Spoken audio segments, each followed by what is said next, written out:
Pop in and listen in. I'm good at this. Okay, so tonight's episode is once again sponsored by the lovely ladies over at thegrumpycookies.com. New week, new quests, same glorious nerd chaos. Your mission, should you choose to accept it, upgrade your gear over at thegrumpycookies.com, where anime dreams and D&D dice collide in one big glorious fandom explosion.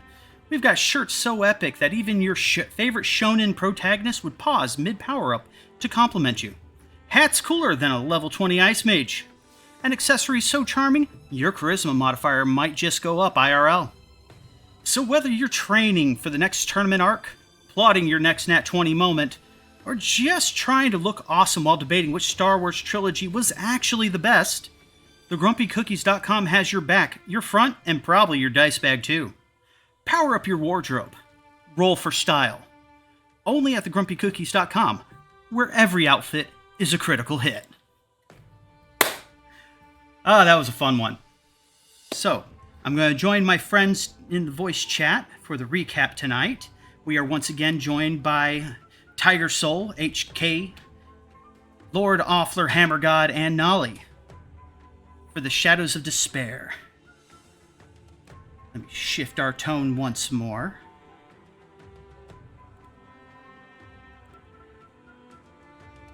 I got too many songs here on the song list.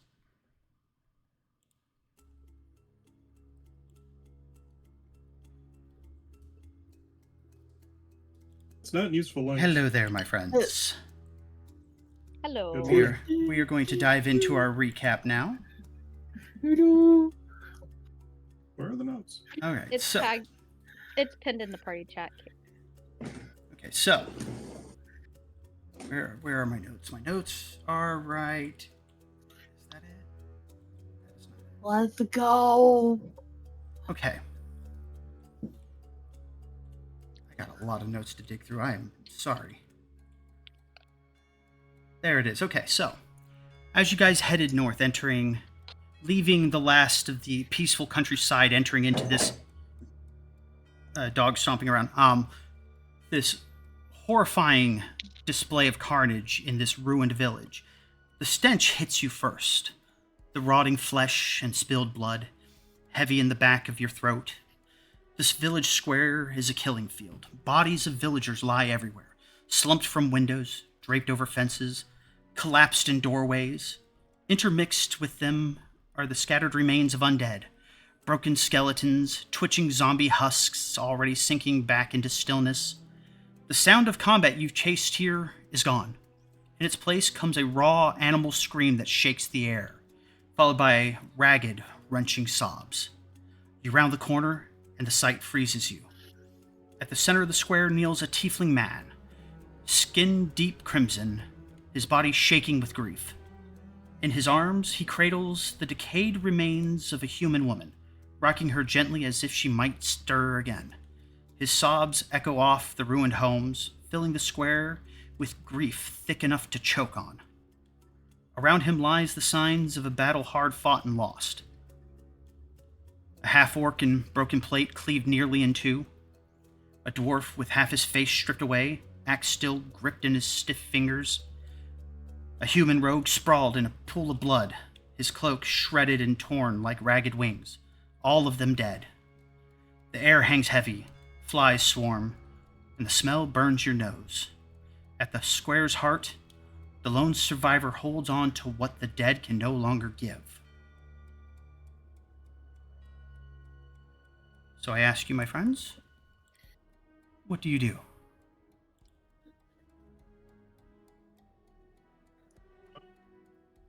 The only living person we can see right now is the tiefling, correct? I'm glad you specified person, because there are a bunch of carrion birds kind of peering around as if they're trying to figure out, after, what's the appropriate amount of grief to allow this individual to have before they come down and start picking remains. But other than that, yes, the only living humanoid aside from yourselves, that's a V, not an F, is the tiefling clutching the female human's corpse.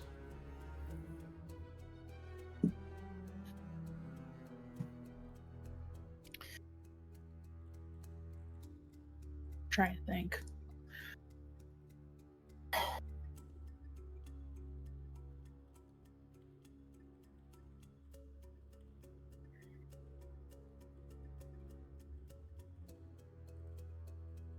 I'm giving you an opportunity to do something before I do. I mean, I know Ebony right now is taking everything in currently, but considering there still is one person still here, she's going to be cautiously walking up to the man.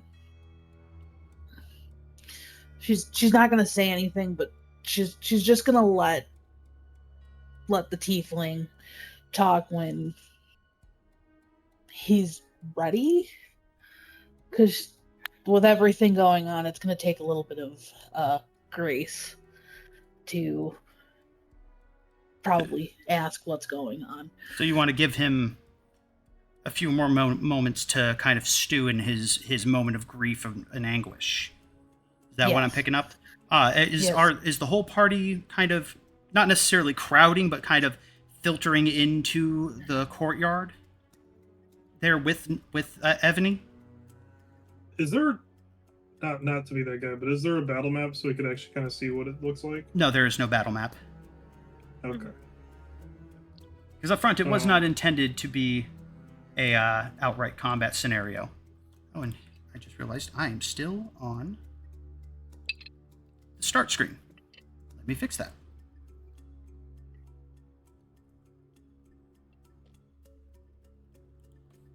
Vernon would be probably making sure to see if any other people have survived. Essentially taking stock of the dead in the situation. I think Lucky would actually help you with that. You're checking the status of the dead. Yeah, and probably writing what he sees down. Keeping track of A lot how of many have fallen. you see a lot of just mostly villagers strewn amongst the of the living dead. Almost all of them are villagers, like farmers. Like there's one person that looks like they were attempting to fill the niche role of town guard, as it were. He had some padded leather armor and a spear laying down near his side, and maybe one or two others that might have been part of his cadre of defenders, as it were. But that almost all the corpses that you find are thick with the corruption of undeath, either zombified or skeletized. The half-orc is very clearly thick with corruption. She was an undead. So was the dwarf and the human rogue. The only individual other than the villagers and the militiamen that were not corrupted by undeath is the tiefling. I would say, especially if the party is splitting up, Celeste would be following Ebony and going towards the tiefling. I'm assuming that you guys aren't like splitting, but like kind of fanning out just a little bit.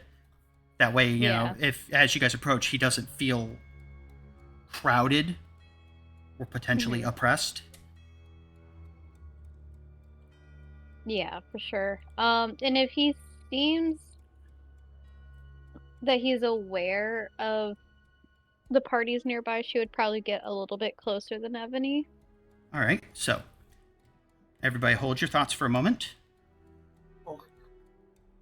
Okay, so as the party is kind of filtering into the square, Ebony and Celeste are starting to approach the tiefling. I would like to invite Scorpio here to make his first roll. Roll a perception for me. As soon as I get into the game.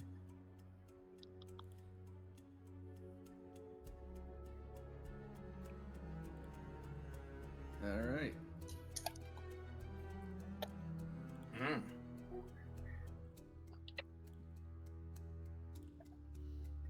Where is my everything?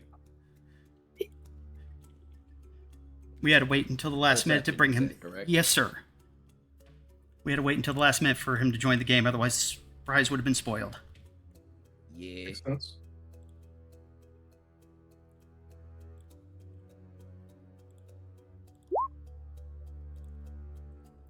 All right, you are too engrossed in your grief in the moment. You do not register the individuals approaching you at their relative safe distance at the moment. Eventually, as Celeste gets close enough, it's going to be impossible for you to mistake the sounds of the metal kind of grinding against itself of her chainmail armor. But at the moment, you all see this tiefling man deeply engrossed in his grief, and I will let you all take it away with the roleplay. If Vernon has finished taking inventory of the dead, he would be joining Ebony and Cell. I'm going to go on a limb. I'm going to make assumptions here. Please correct me if I'm wrong, but you're kind of a very idle, very slow approach, like needlessly slow, because you're trying to give this man as much time in his moment of grief as possible. Correct, Ebony? I mean, that's what I was planning on doing, yes, because she doesn't know how he's going to react. Yeah, he's in a very obviously extremely rough spot. So yes, Vernon, you would have had time to finish taking your inventory of the dead, and there was a combined total of the farming families here, about 32 dead villagers, the 3 militia individuals, entire families, grandparents, mothers, fathers, children.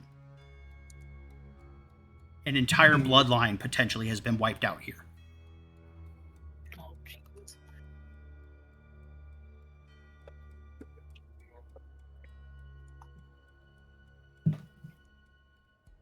I don't know if I want to, like, if Lucky's with Vernon, I don't know if he wants to peer at what he's writing, but there would already have been writing in the page.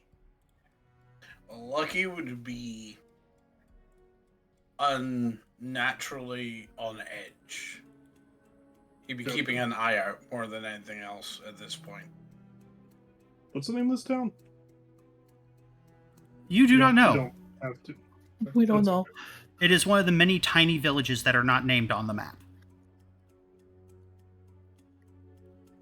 With it, any of the villages that are on the map have a population anywhere between 100 and 1,000. Any of the tiny villages that are, typically sub 50 individual bodies are scattered all over the map. They're just not actually on the map because they're so small.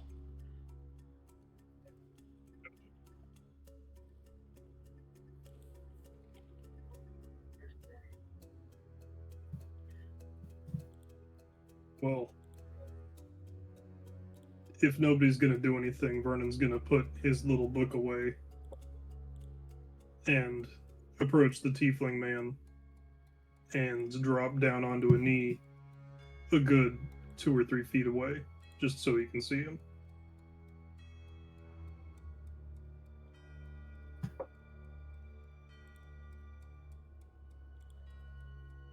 All right, at that point, Scorpio, your character would at that point clearly tell that there's another individual there.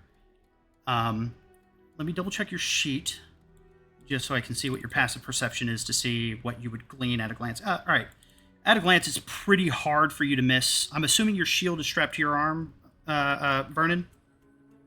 Yeah. Okay, you can very weapons as away as possible. Yeah, I mean, you would see his warhammer is holstered properly, put away. Or no, sword. It's a long sword. His long sword is sheathed. But on his shield, very clearly emblazoned, it's not of a faith that you are overly familiar with, but you do know its symbolism, as he has on his shield the symbol of Palor, the sun god. And you know that typically those who follow Palor tend to be quite literally good for the sake of good. They want to help. It is almost obnoxiously ingrained into their being. I'm about to have fun with that.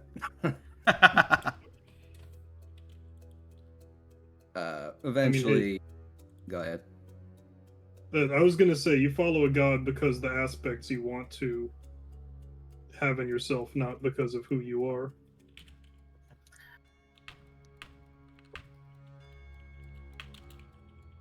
But that's it.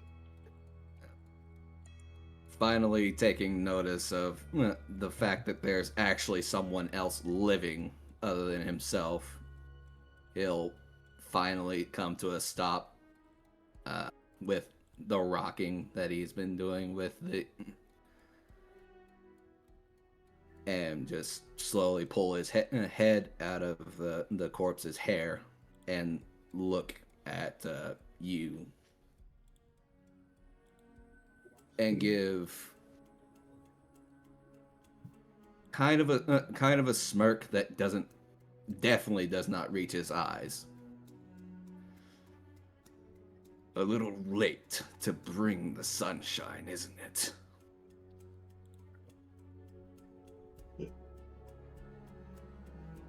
Mhm.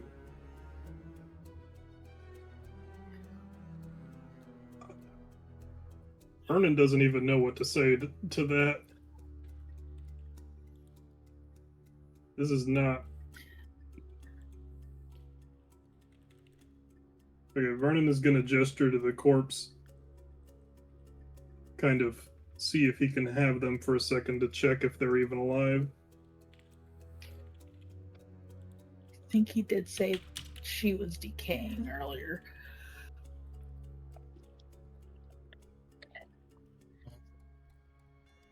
Pretty sure that that I'm not sure how or- he described the corpse explicitly. Let me go back to the older notes. The Does original. invalidate that if they're very clearly dead. Oh, they are very, very clearly dead. I had described it as originally. Where is it? In his arms he clutches what remains of a woman, skin waxen and peeling, lips blackened, hair brittle and half gone. Once she may have been lovely, now she is a cruel parody of memory. And he was cradling her like she was something fragile, rocking gently as if motion alone might restore warmth to her cooling body.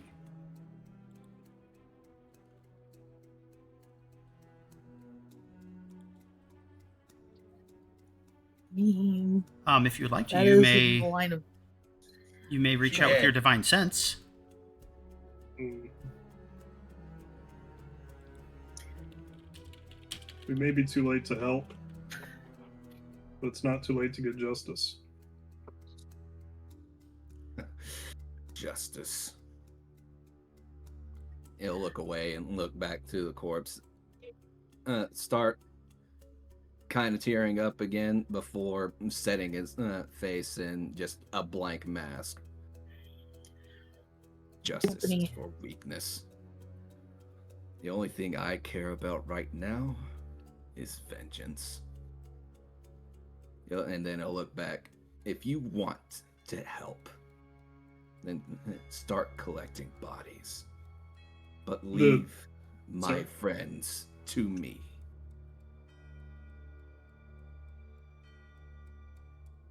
The minute the... What is he again? Did you say tiefling? Yes. Yes. The minute the tiefling mentions vengeance, just Vernon goes as he just the blood drains from his skin and he goes pale. As I'm going to go on a limb and take some liberty here, because I want to say I'm interpreting this correctly. Vernon feels, his skin go cold, his blood run like ice in response to that, because it's almost like peering through a cruel mirror at a parody of the reflection he could have been himself had he let the rage of his own village being ransacked drive him down a darker route. oh, Am I close there? Yeah, it's. I'll message you. Oh, you can share it with the class if you got something else, No, or unless it's meta stuff.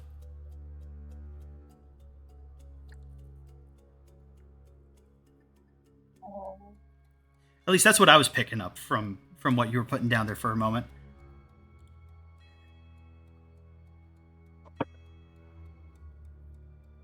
There you go. Yep. Okay. That's kind of where I was thinking. Yes. So, Cal kind of sits there in the background, kind of clears his throat for a moment. He goes, well, I mean, in some regards, sometimes justice can go hand in hand with vengeance met out if the parties requiring said justice can only be dealt with through a violent act of vengeance. He's trying to find a middle ground between you two as he goes, sure, ideally we'd love to be able to incarcerate people, but sometimes they're a bit much. Vernon is going to look at the tiefling man and ask, who did this? He's looking at him like he's expecting an answer, like one that he already knows the answer to.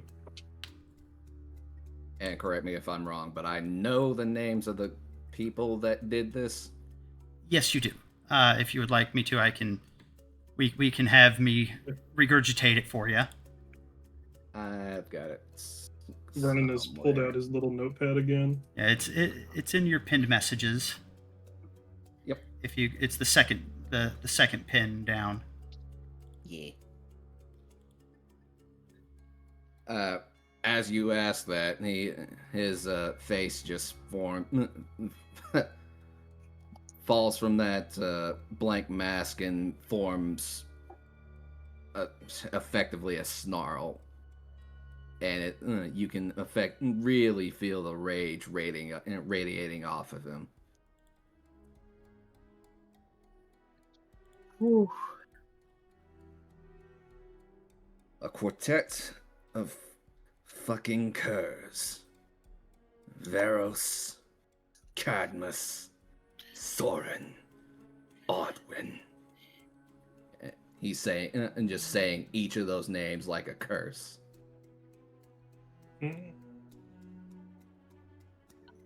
Veros is above game, the guy we ran into before, correct? Yes. Yes. Yes. Okay. All four of those names are to some degree familiar to you. Yep. I just wanted to make sure I heard that correctly. Cell's face would go pale the moment he says Veros.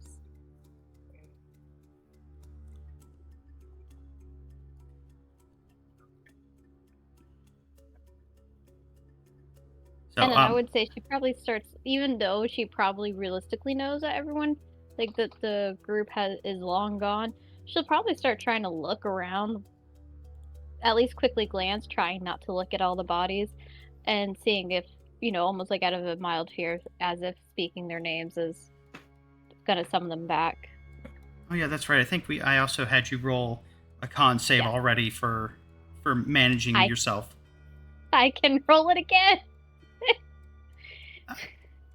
I shouldn't be laughing. No. We're good for now. I mean, because you stated that you were actively trying to not look at the bodies. I'm not going to make you have to roll again. Okay. So, would you like me to take liberty of relaying some of the finer details of them, or would you like to steer that route, Valor? Go ahead and take the liberty yourself. So we are familiar with them. So yeah. So you guys are familiar, at least vaguely familiar, but as he recounts information about them, the thing that stands out to you, because he repeats that Veros is huge, a huge man, heavy armor, and he apparently was cleaving through people with a sickle on a chain. Cadmus was sitting there, popping up out of literally manifesting from darkness to stab people as he was popping in and out of reality, it seemed, murdering individuals. Aldwin did nothing this time because it was beneath him. But the problem was Soren, because she was the one commanding the cadre of evil, of undead. And they had apparently departed to the west shortly, like almost immediately after Valor had arrived. Her last words to Valor and her undead minions was telling her 4 new favorite undead minions, "Oh, go deal with your friend there, dearies, and bring him with you when you're done." And then she left, leaving him to deal with the entirety remaining of this undead horde alone.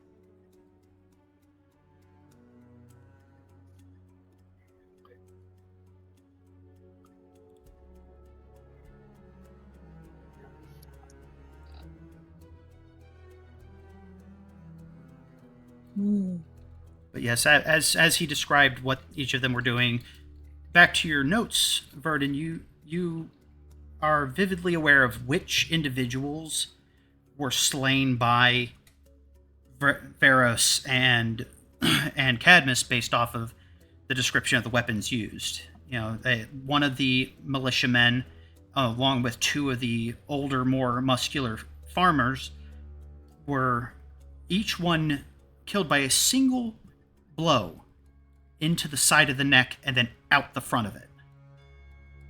Of a dagger being jabbed in and then wrenched out the front of the throat. And then the other 2 militiamen were completely beheaded by a scythe-like blade. But almost every other dead body that you see here was torn at by jagged, rusted scimitars wielded by skeletal warriors or claws and teeth of the ravenous zombies.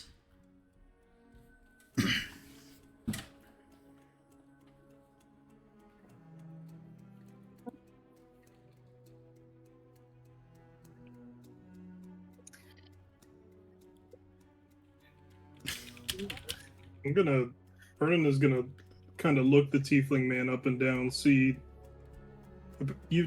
We described that he apparently dispatched 4 undead by himself. At the very least. At the very least. Though, in all seriousness, I would say that as you going over what you have seen, there's several of them that seem to have been obliterated by some kind of concussive force, like a great many of them. And then several others were dispatched through a combination of blade work and various forms of magic that you can't quite put your finger on.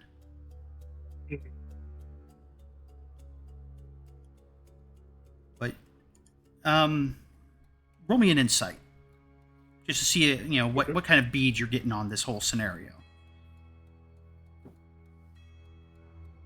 Insight. My best roll. Oh, I accidentally rolled that with advantage. It's okay. They're basically the same anyways. Yeah. Anytime you happen to roll with advantage, it's always going to be a straight. The first roll, if it's not actually advantage. But that said, we're going to disregard that +1, but that's an 8. With that, why do I have a +1? From crafting. Yeah, from crafting earlier. It seems to you like some of the farm hands and the militiamen had to have been putting in some work helping take down this horde, but a intensely disproportionate amount of the weight was carried by this tiefling man.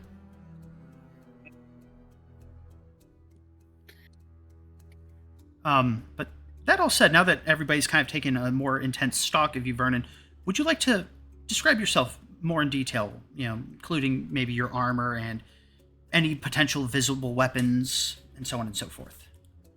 The stage is yours. All right.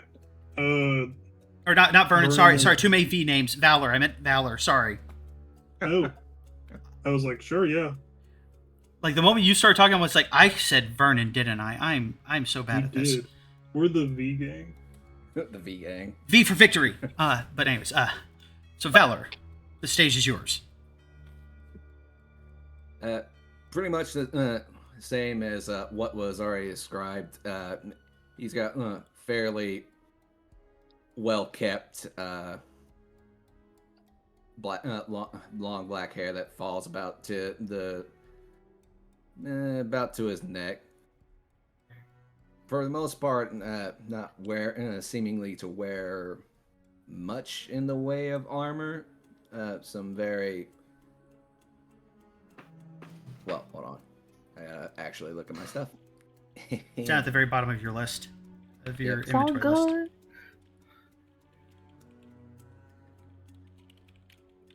He's wearing a very ragged cloak over some fair, just good set of clothes. They look durable. Very good, just real good for traveling. Over that, he's got a breastplate etched with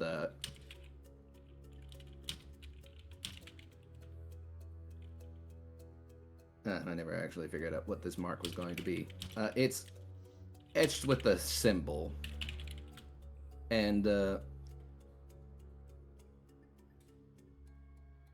I suppose that you guys would see this too, but on his left hand specifically, there is a matching symbol.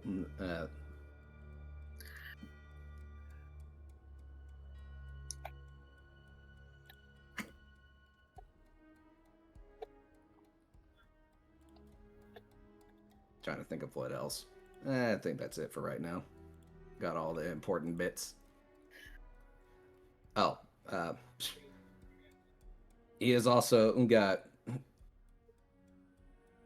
2 daggers, one in his boot, one strapped to his boot, and the other one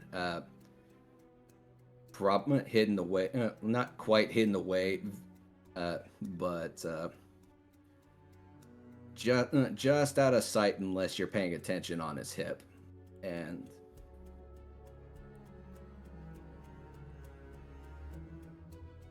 I'm right not next to him, to his right hand, is a mace, or is a mace just laying on the ground, dented, bloody, rusted. and you Looks like it's seen a lot of work. And you probably also notice, I don't know if it got said, I got slightly distracted by chat, but he is also wearing, under his cloak, over the nice clothing he's got, is a suit of a breastplate armor. Oh. Yeah. Are these symbols that are on him familiar at all? Buff game, I can't They remember what the wouldn't symbols be to are. anyone that didn't. No, they wouldn't be familiar to anyone other than himself and a few others. Makes sense. I gotta figure out what it actually looks like, but yeah. You're good. I'll have to get with you at some point to remember what those symbols were supposed to be for. Because above game, I can't remember either. I remember what they were for. I just can't remember what they looked like. Okay, but Dude. Vernon is gonna try and help, ground this man back in reality a little bit. real quick before you get into that, I'm going to reiterate that he did make a rather abrupt and potentially fairly harsh but formal request that if you wish to help to start gathering bodies, I will allow everybody to roll insight with advantage. And I'm going to whisper him to make sure that I'm on the right page. I do have something to say about that. I mean, Ebony was about to ask which ones weren't his friends, because she heard that he didn't want us to deal with those ones. Oh, she would ask that to him directly?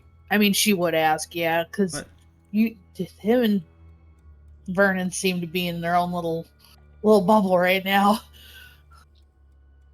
Okay, so could I get from everybody except for Valor a insight check with advantage. Okay. Ooh. I'll do that first.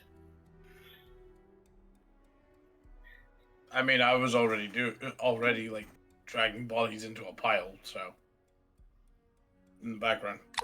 Okay. So Totar is blissfully oblivious. Does not For good understand reasons. why the bodies need to be dragged, but everybody else is keenly aware that Valor does not want to leave the dead lying as they are.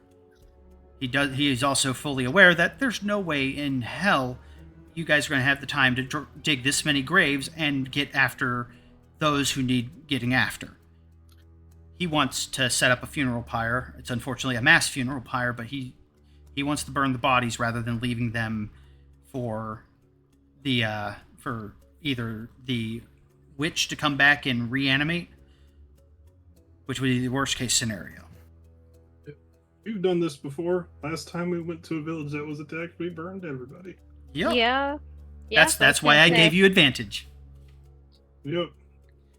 But now that that's out of the way, please continue the roleplay. I mean, if it's just obvious that that's what we should be doing, then probably going to get to that. Mm-hmm. And that's when Except, sorry, go ahead. it would be good to ask. Yeah, Well, I yeah. guess I'll just actually ask. How long ago was it that they left? Because we can't let them get to another town.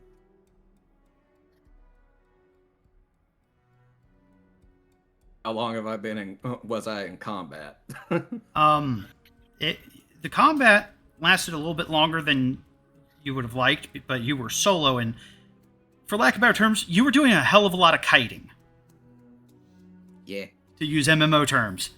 But that said, it was probably a solid two minutes or so of active combat. But then the grief and the horror of what you had to do at the end of it. Actually, question.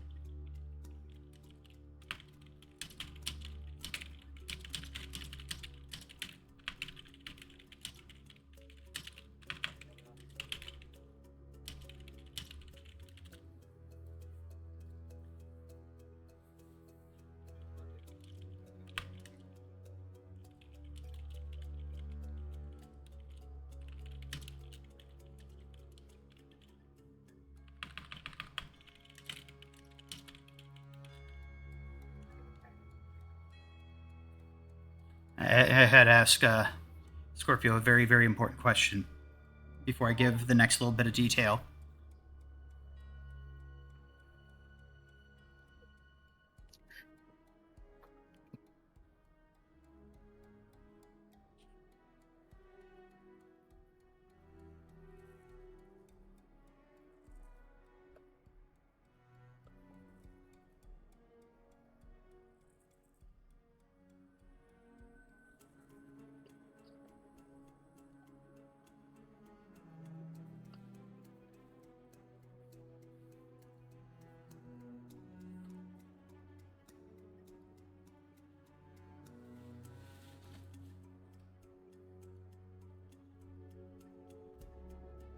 Okay, so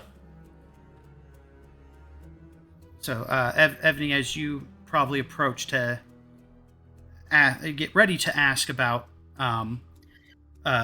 which ones specifically are his friends that he wants you guys to leave for him to deal with, as he's responding about the details of where they went or how long ago, they've probably been gone now, and he's guessing because time dilation while you are just racked with grief is wild. He to his perception, he might have been there anywhere between 5 minutes and 5 days because of his perception of time as he's dealing with what just happened.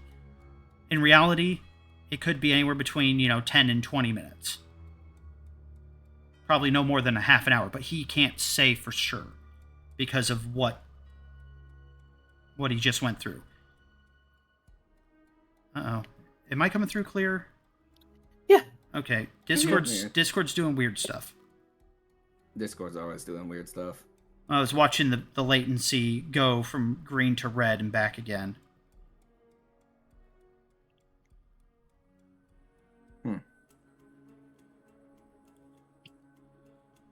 Yeah, you come through all right.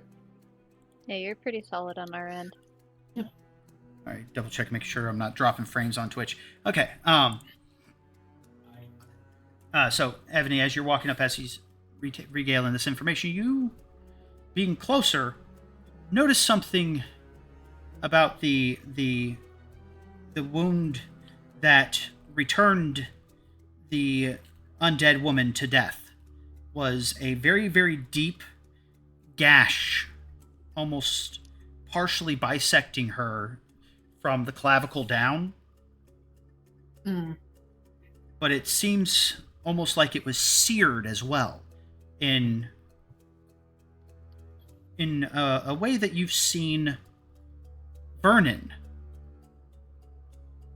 potentially, not exactly the same, but similar in vein, when Vernon occasionally would strike and let his divine power pass through him.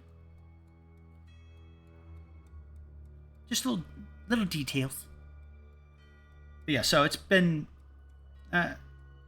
you're not sure how long it's been since the Varos and his crew left.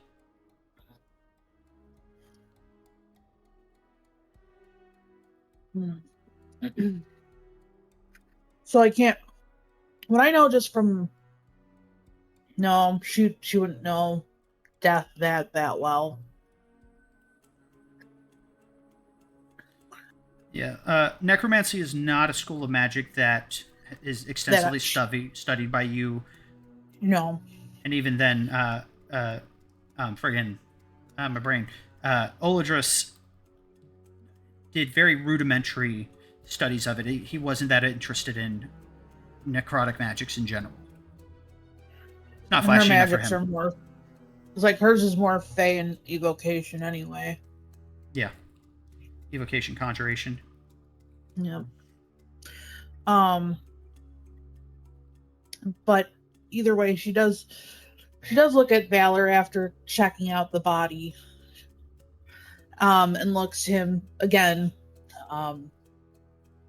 She clears her throat a little bit. Would you mind telling me what your friends look like so we can potentially make them a different... She looks towards some of the bodies that have already been dragged out. Another pyre, whatever you'd like to do with them. He'll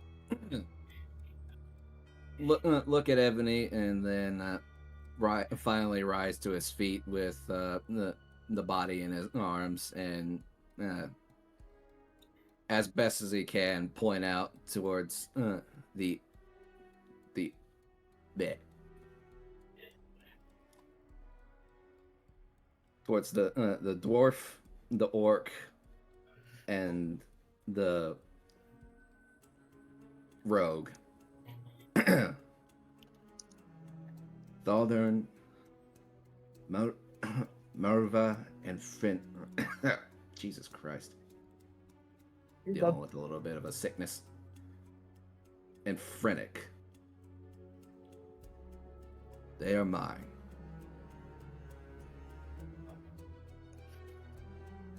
And she just looks down towards the woman, and I'm assuming the one in your arms as well. His face will drop, and that same sorrow that he had been feeling for he doesn't know how long at this point. Lydia.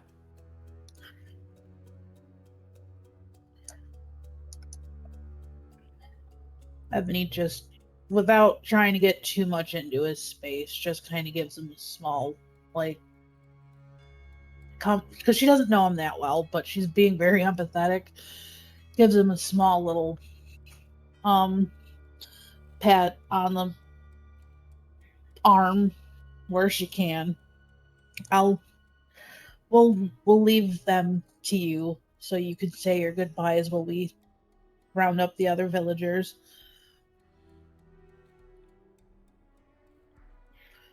I will say... And if you... Go ahead. Oh, go ahead. Oh, and if you need any help please feel free to ask. I know it's a hard time.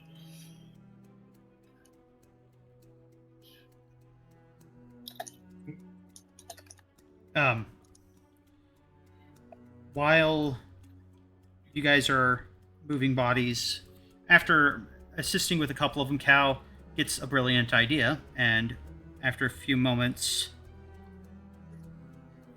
he brings a small box to each of at least the core party. Again, he doesn't know Valor well enough yet to be offering gifts like this, but in the box there is a small handkerchief that can be very easily fitted around your face like a mask if you wish to wear it. And if you do, it smells very, very pleasant.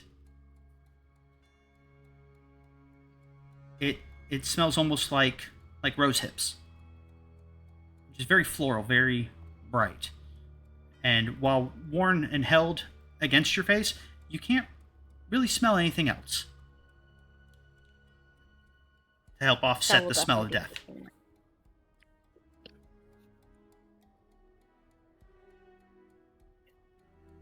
Lucky will not bother with that.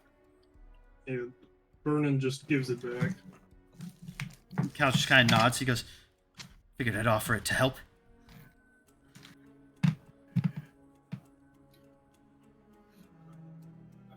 But in your case, Josie, it's going to give you advantage on your con saves to resist the gore. Gotcha. Because assuming that you are going to try to help, I will need a new con save from you. But like I said, this time with advantage. Yay. I was gonna say, given how Cell is, she would probably try to help set up the pyres before trying to help the bodies first. But I can go ahead and make a con save for when she does eventually move on to helping transport the bodies. Oh, yeah. And Ebony That'll will do work. her part to help with the fire. So, with a concerted effort and, choreographing the pairs, you guys are able to make fairly quick work of moving bodies where they need to be moved.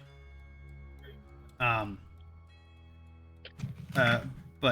probably around the time, we double check sheets. Valerie, you're able to move Lydia no problem. You have a little bit of a strain moving Frenic, but you have no hope of moving Thaldern or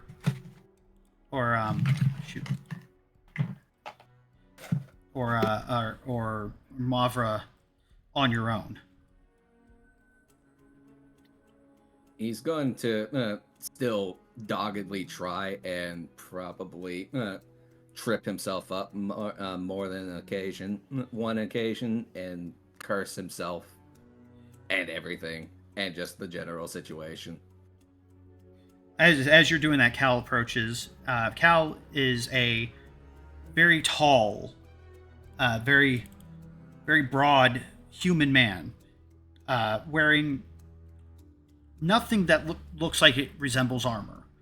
But he approaches and gives a very pained smile to you.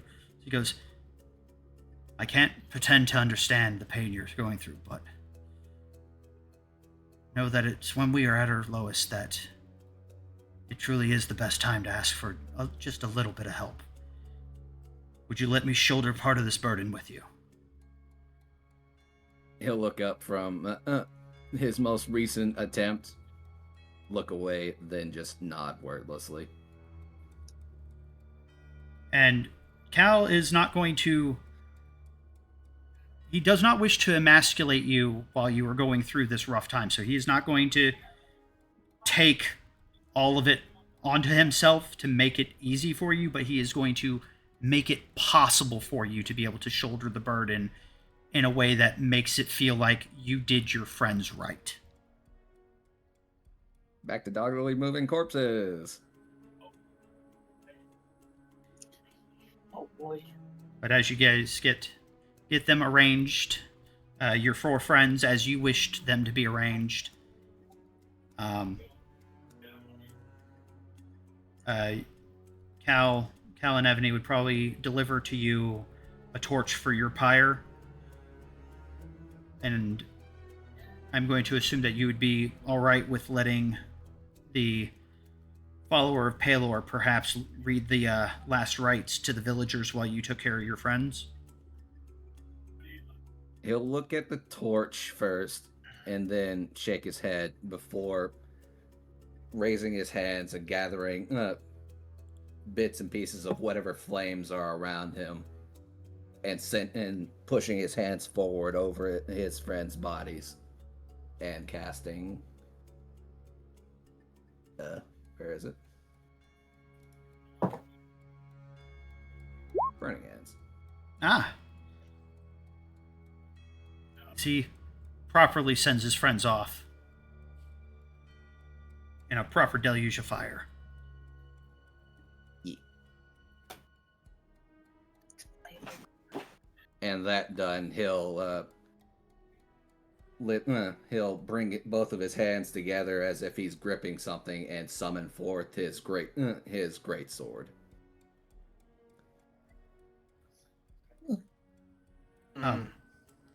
And bow his head almost as if in prayer. He doesn't say anything, he just bows his head, giving his friends a final salute. I have a quick question for the rest of the party before we continue too much further down this path. Did anybody else potentially come over and help Valor with arranging his friends other than Cal? I would say Cell, once again, trying to not move as many bodies as possible, would probably have tried to help set up the pyre if Valor would have allowed it. Setting up the wood and stuff. Mm-hmm. Did anybody else actually help him with the bodies at all? I would have been dealing with the villagers. All right. Yeah, same. Evany Totar? Nebony would Totar, you go first. Unless explicitly asked to.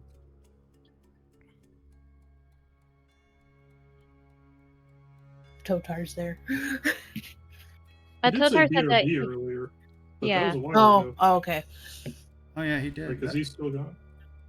Yeah, it's... I haven't seen anything saying otherwise. Yep. All right, Yeah. so we will assume that Totar is helping with the villagers.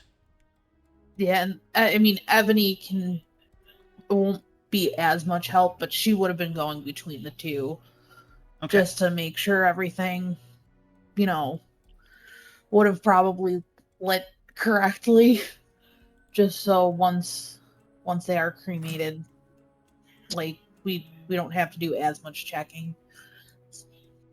All right, so then in that case, I would like for you to roll me a... Yes, you. Well, I think we'll roll a straight investigation if you are helping at all, like maybe helping arrange their like maybe possibly prestidigitating some of the gore and grime away from their armor, from their clothing. Just, even though, yes, Valor's getting ready to incinerate the remains of his friends, at least let them be presentable on their departure. Probably might have been your intentions. and probably just grabbing whatever flowers / vegetation. You're probably that not are still finding available. anything. Just kind of putting that on dual purpose of, giving them a good send off. Plus, it does act as kindling.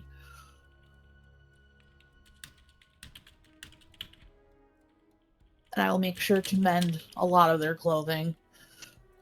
Yeah. So while you're doing that, roll me an investigation check. You just said a straight investigation check, right? Yeah, straight check. Because you're not sifting around them. You're just getting them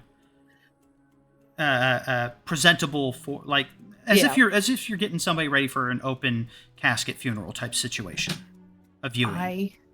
I'm an undertaker right now. Oh, Guys, I was found our new terrible. business venture. That really is terrible. Holy cow. I'm using a inspiration for this because I want to give these dead bodies, the respect they deserve. That was slightly better. Hey, I'm not wasting a second inspiration though. I will say that is just enough. As you're arranging their attire, as it were. Here's the things that you notice. The half orc on her, one of her pauldrons of her plate armor is a symbol of a fist closed around a lightning bolt. And on her neck, behind her right ear, you don't see all of it because of the way the armor is, but you can see part of like a branded symbol. But what little you see of it is vaguely reminiscent to the symbol on Valor's hand. The dwarf, as you're kind of prestidigitating him, you see just the very top prongs of the symbol protruding up. He has one on the nape of his neck. Is that also the one that's the same as Valor's? Yes. I mean, you're not certain it's exactly the same, but it's got. It You could looks pick. similar. Yeah, you don't go digging too deep. That's what the 12 is. Is you just happen to notice it as you're like lifting up his hair a little bit to clean underneath his, clean behind his neck and everything, and then you kind of catch glimpse. But you don't want to linger too long because you don't want to offend the dead or the mourner. And in the same exact spot on the back of her hand, Lydia has the same symbol. And that's the one you see clear as day. A perfect match, same hand and everything as Valor's.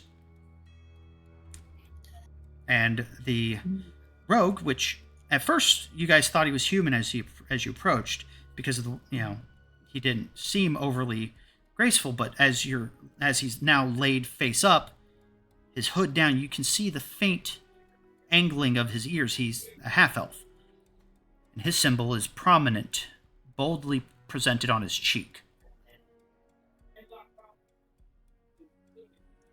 The dwarf and the half orc, theirs were brands. I will let Valor determine if he wants his to have been a brand or a tattoo. But the half elf and Lydia's, theirs were tattooed on rather than branded on. Valor's is also a tattoo. But you can clearly see two, well, technically, if you count Valor's, 3 of the symbols, all perfect matches. And judging by what you saw before, and you have a very high intelligence, the math is mathing. They're probably all the same symbol. Even if I didn't see them very, closely on the other 2. It's almost like they're all oriented to where if Valor and Lydia raised their fists up with the back of their hand pointed forwards, all of 5 symbols would be oriented in the same exact direction.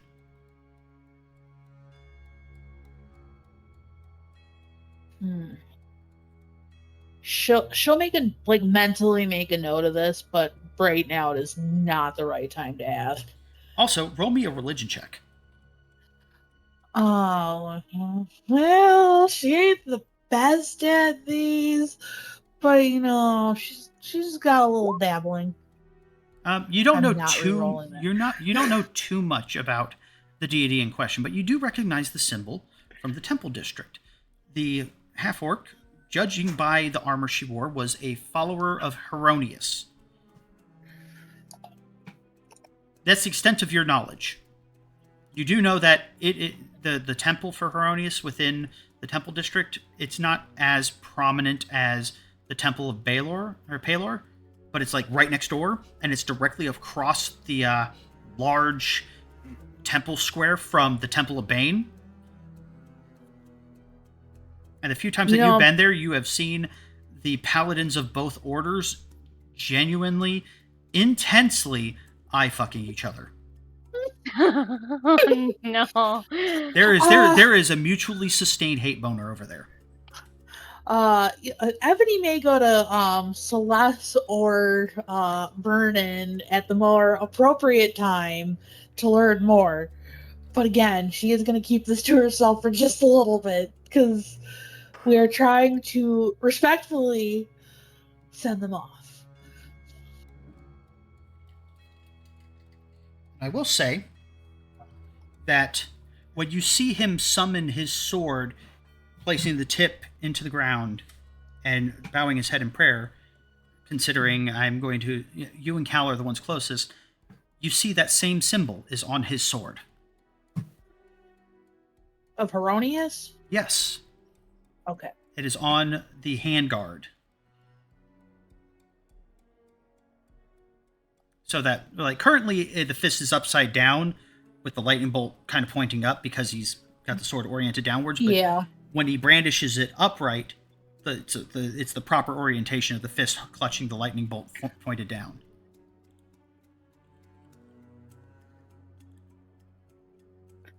Okay. Again, she's not going to really say anything right now because she's being respectful. She will,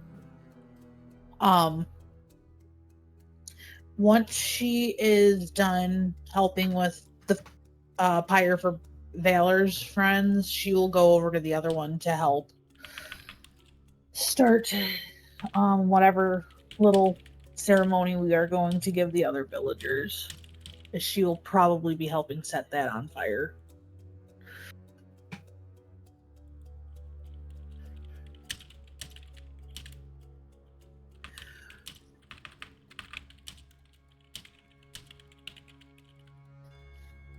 Yes. So, as Hammer has returned, I'm going to do a really quick Cliff Notes version. We have set up funeral pyres for the villagers and a small separate one for Valor, the Tiefling's companions, who he had recently had to return to true death instead of undeath. And he went and started the pyre himself using his own magic.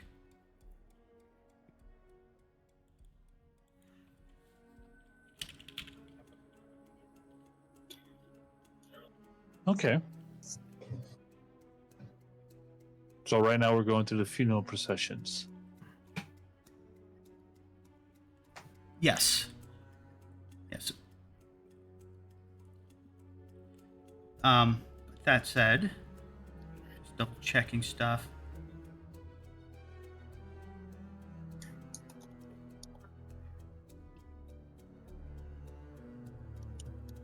All right, so you guys.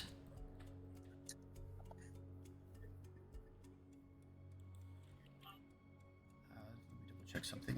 I had forgotten something on his sheet. I failed. No, you did not fail.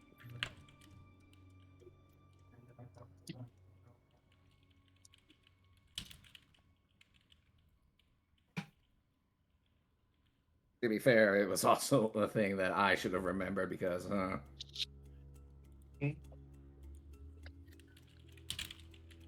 worry, it happens.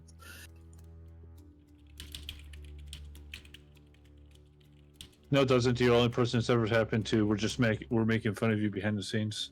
Don't mind us. He's right. Oh, wow. Jesus.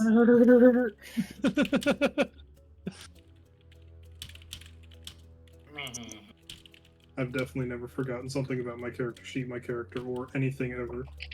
Totally not. Totally not at all, no. Never I don't have to forgotten that. constantly ask Sean you- questions about how the game No, works. You're definitely not like certain people that are really close to you. Tread carefully now. A little closer than you think. I feel there's some fighting words in this conversation. Sure. I don't know about fighting words, but there's kissing words. Damn. Yo. We call that lip fighting. That's all to say kissing. We Better are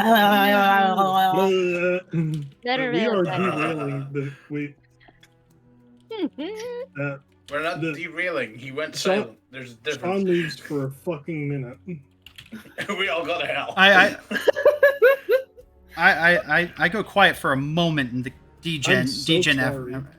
hour happens. I mean, it's not like last session where we had some special massages, so Interesting. Hey, We're- we've been pretty well behaved for about an hour.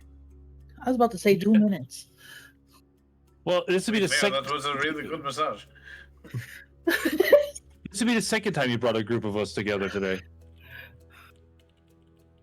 Whoa. Jesus.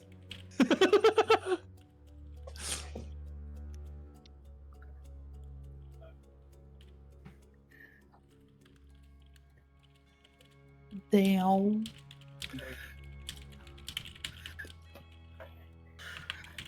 I feel like we're gonna get a ban hammer from our own DM. It's Yeah. entirely possible. Or a Bane.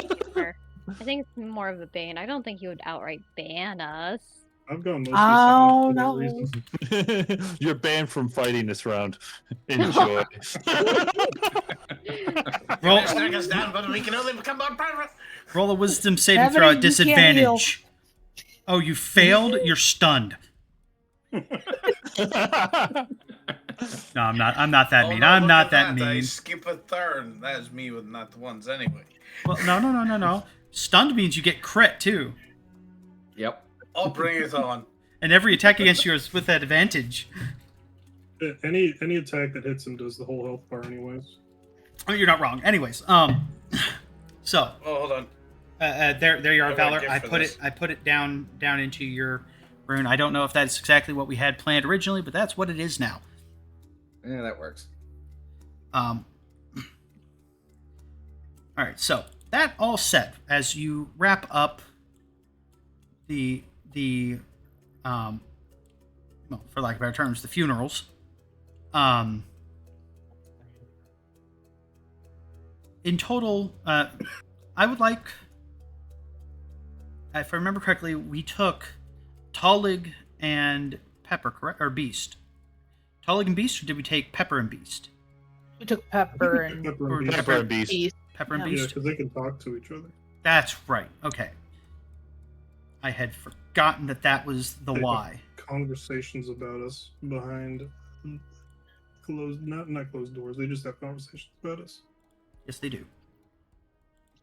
Anyways, so you guys, I need anybody who wants to roll a survival check.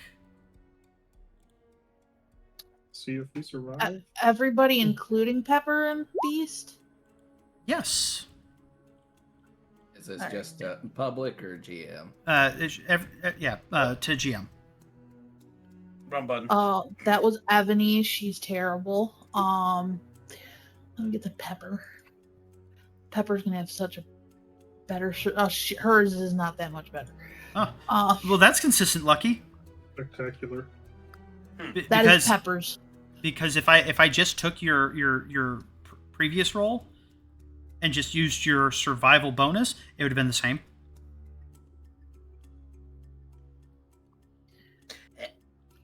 Yeah. All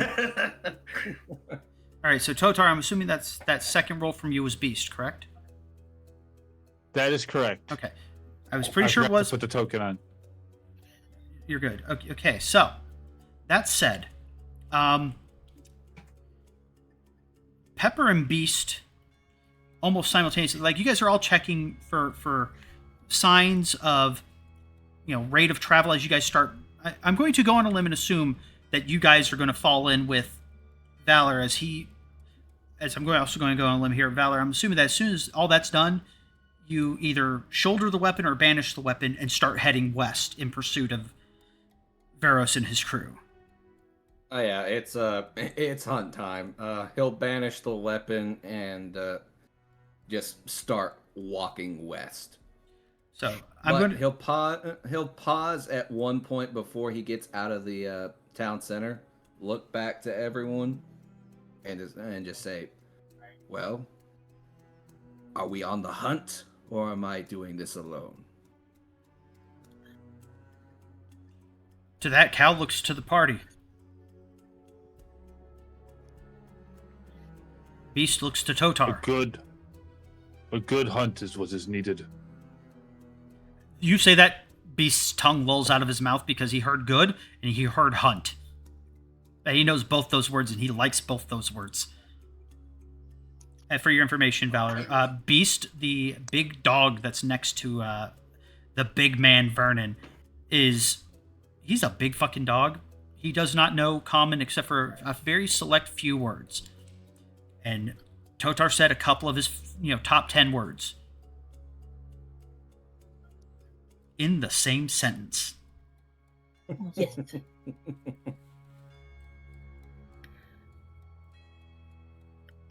I'm not sure about hunting, but I need to know where they have gone. Vernon is already up, and he's gonna get as close to Valor as Valor will let him, and just kind of look at him like he's looking at someone who he's concerned about their health. Just a genuine look of concern.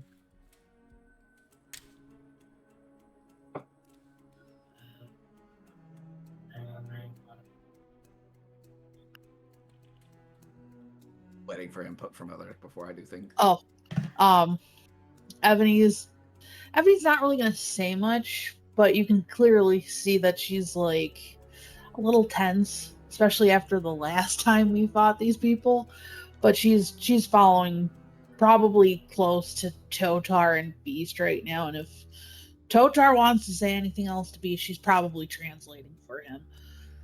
Oh, like if you do translate that to him, he looks to you, looks to Totar, and Beast nods. Like as emphatically as a dog can nod, he nods. No. I mean, she's like, remember people from other town. That she's probably describing that entire scenario again to Beast. So Oh, you described that, the hobgoblins attacking and everything, and then the people that put you guys in the bubble. At which point he Yes. looks to Totar, looks to Valor, looks to the west, and snarls. And then starts plodding off to start sniffing the ground. good boy. He heard from his human that we're going, so Beast is going. He's not going to move too far, but he's going to start sniffing ahead while you guys decide that you guys are going to go. Ebony just kind of looks at Totar. Sorry, I got him riled up. Gets heart pumping. Be good for him. Oh, good, I didn't screw up. No, you screw up lots, but it's okay. Pats you on the head. Damn! Yeah, when he says that, Celeste's jaw drops a little as she looks at Totar and then looks at Ebony. Like, what did you just say about my best friend? Oh my god.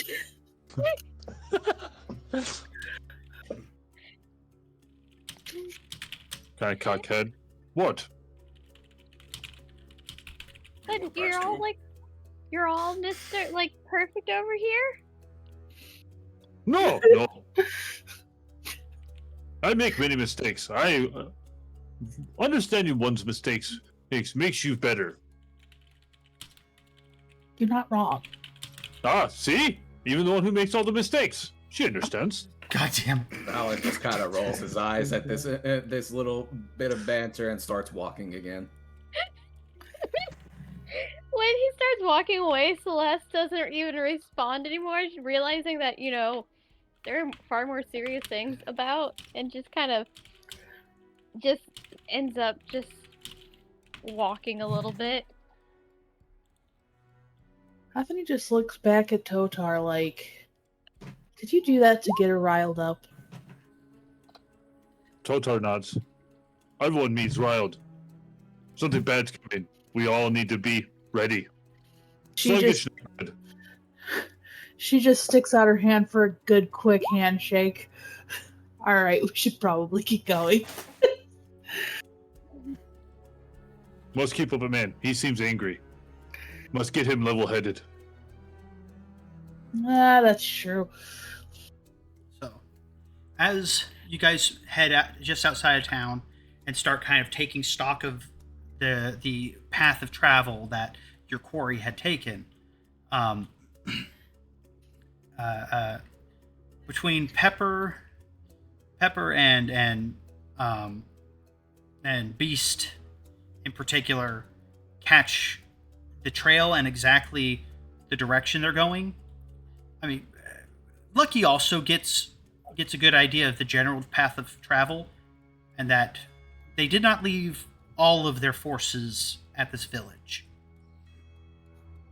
but they had continued on at a fairly brisk pace. They're probably, based off of Pepper's calculations, maybe an hour ahead of you guys now. So not too far ahead. But it's getting into the winding foothill country. It's going to... And while you guys do have a wagon, it's a tight squeeze, and they don't appear... While they do appear to be on horseback, they do not appear to be in wagon, which is a completely different pace of travel. You guys will be hard-pressed to keep up with them if they are traveling with purpose. But at least you guys have a direction of travel to pursue.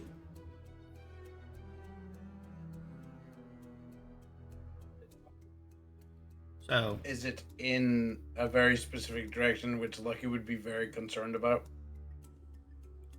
the path starts off going this direction for a ways, but we're heading in towards, some mountainous foothills and such.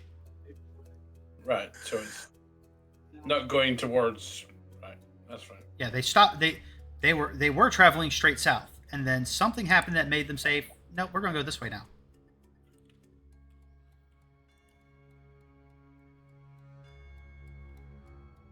As soon as Lucky realizes that they're going west, he seems to start relaxing a bit.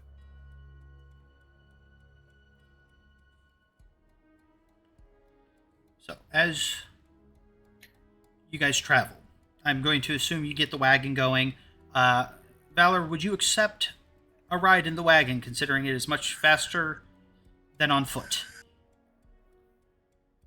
At this point, yeah, he just wants to get going and get to killing the people that he very much hates right now. Understandable. But as they get started going, and once they get a fair distance away from the burned out village, he'll turn back to look towards the area, raise his hand again, and summon 3 little orbs of swirling white and dark energy over his hands, and fire each of them in a line over the village. Huh. Can I Arcana check that? Well, yeah. I would also like to. Oh, I did great with that roll. 16. I am terrible today with my rolls. Well, if it was at... I'm surprisingly good with Arcana. What the fuck? If it's what I think it was, which I need to confirm. Hold on. I got it. If it's what I think it was, I think he might have misdid the number that he would be able to release, but... I also kind of fucked up the number, yeah. Yeah, it was 2, not 3, but still. But that said, Evany and Lucky, you both would recognize it as the cantrip Eldritch Blast. Okay. Because cantrips and first level spells are DC 11s to identify. And then every spell level beyond that is another 1. Noted, but keep to myself.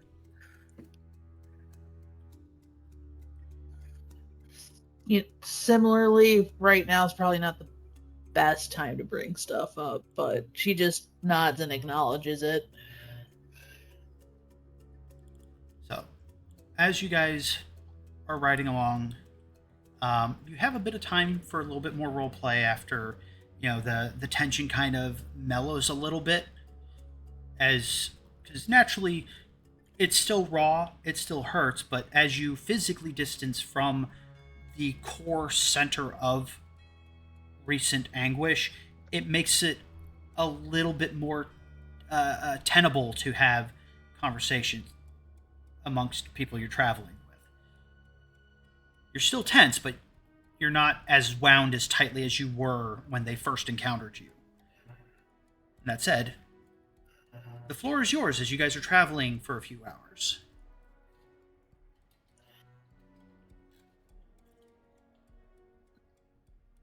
For a few hours. Ebony will just look around her a little bit. Who's driving the wagon right now? Probably Totar. Okay. It is definitely Totar. Hey, I just had to ask. Both Warren and Totar have Sorry you're similar- downwind from him. Damn. Hey, they've got hankies. We also literally just got out of a village full of corpses. Yeah, Yeah. If anything, that would probably smell Be better. pleasant in comparison. Yeah. I just had to ask because I was like, wait, who's actually in the wagon portion? But who's driving the car?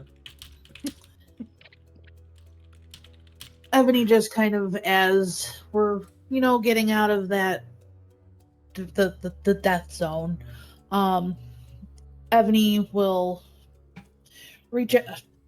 She'll be probably close enough to Valor with where she's probably placed. She'll just reach over, her hand out. I know back there wasn't the best place to introduce ourselves, but I'm Ebony. It's a pleasure to make your acquaintance despite the situation that we're in. That's Valor, right. having been just looking around, sat there dejected the entire time, not really paying attention, just kind of giving the 1,000-yard stare off into the middle distance, will finally look over at Ebony, look down at her hand, and then go back to staring at into the distance. Valor. I will say also at that point in time, go ahead and describe yourself to Valor. Oh, okay. I was like, wait, describe myself. I'm like, we did that. No, I'm kidding. You can see from Ebony, she's definitely she's definitely got the most intriguing hair probably of the party, which looks, if at your distance, it probably just looks more like an ombre effect, but when you may have seen her in the village, when it moved, it probably looked more like fire. And the color was probably different in the village. Yeah. Now that I think about it, her hair probably started turning a little more gray. But we'll talk about that later. You can do that? Everybody's hair turns gray. Gray and black. But again, we'll talk more about it later. I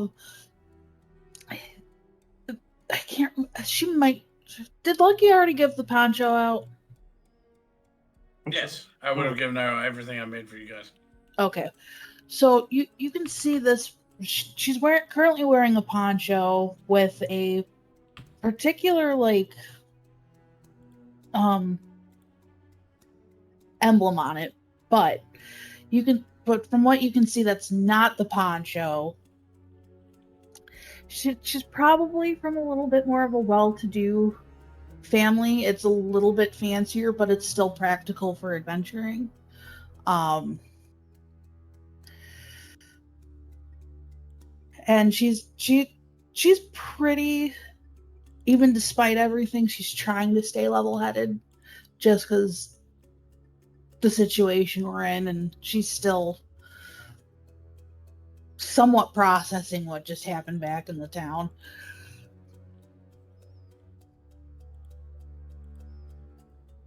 That's all I got. All right, who wants to go next?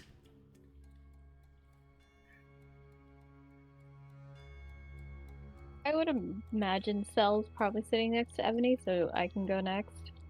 All right. After Ebony introduces herself, Cell's, for the most part, been kind of looking down at the floor of the wagon. Maybe occasionally she's looking anywhere but where they're leaving from. But when Ebony starts introducing herself, she kind of watches, Valor and Ebony interacting, and when Ebony is done, she'll kind of introduce, she'll like have a small little wave. She's like, I'm Cell. And Cell is a pretty short, somewhat short, but pretty stocky air genasi. So she has very light, she has light blue skin, like a grayish blue skin. With really, really thick black hair and pretty dark black eyes. So she's very stocky. Which is kind of hard to tell because she is also wearing chainmail armor. I'm imagining that would probably make it harder to discern her figure. But she is wearing a chainmail armor, and at the side, she has a greatsword equipped to her side. Probably across her back. She's also not very tall. Oh yeah, no, actually, yes. Sorry, it would be across her back. I was thinking about the great hammer before I realized. Wait, no, she's carrying the great sword right now. Like, you probably got the sword like leaning against the bench right next to you, but it was across your back while you guys were all in town. Right. Yeah. Hijacking for just a second. I just want to double check your stats. Yeah. He may not be able to see like your figure because of your armor, but he could see your neck. And oh, loud, that is a surprisingly thick neck on a little woman. Yeah, tree trunk neck. She built. Got the laterals. Like you're pretty certain that she could probably body somebody out of a bar that ran their mouth wrong. Again. Yes, again. Yeah. I forgot about that. Thank you for reminding me. Good call. Good callback. Bravo. But overall, she speaks very quietly and softly, though. But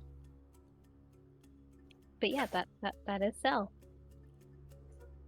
I'm going to pick you next, Lucky. You go next to describe and potentially introduce yourself to Valor.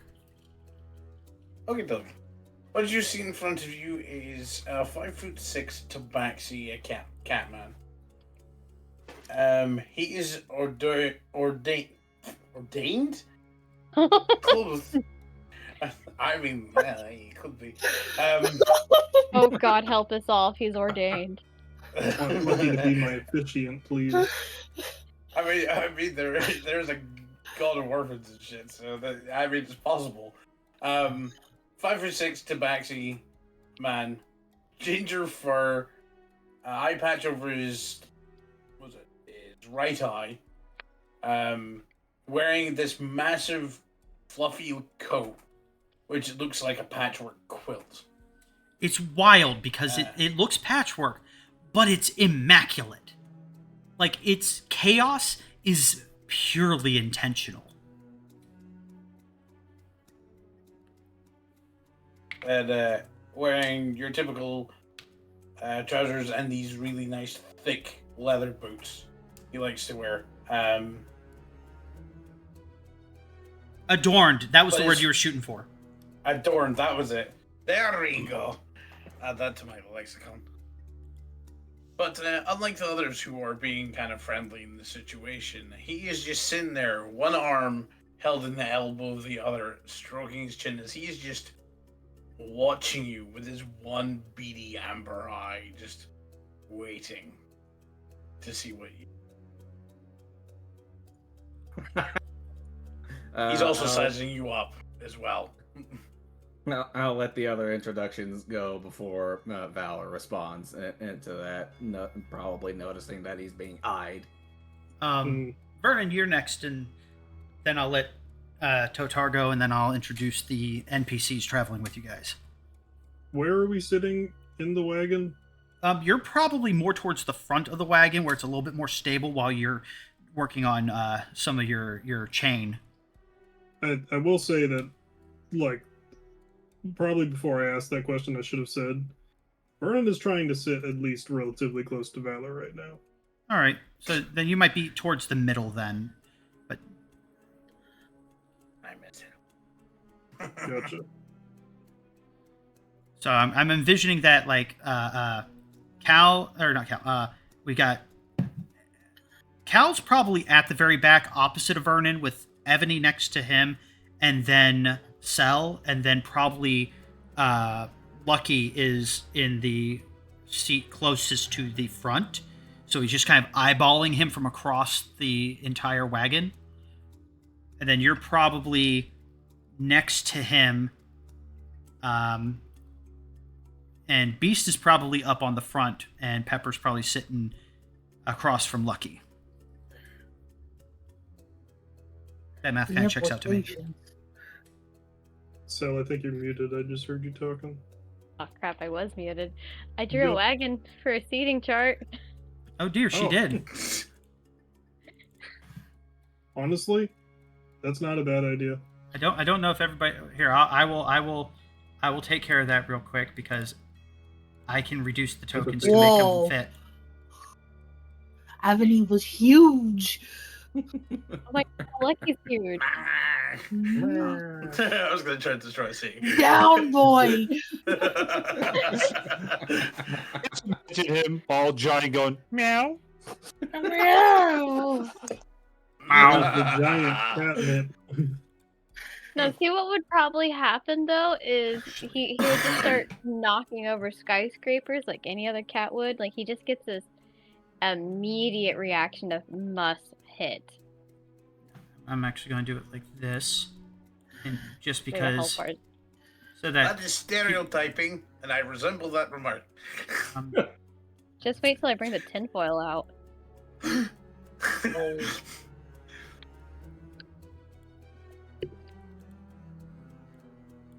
okay.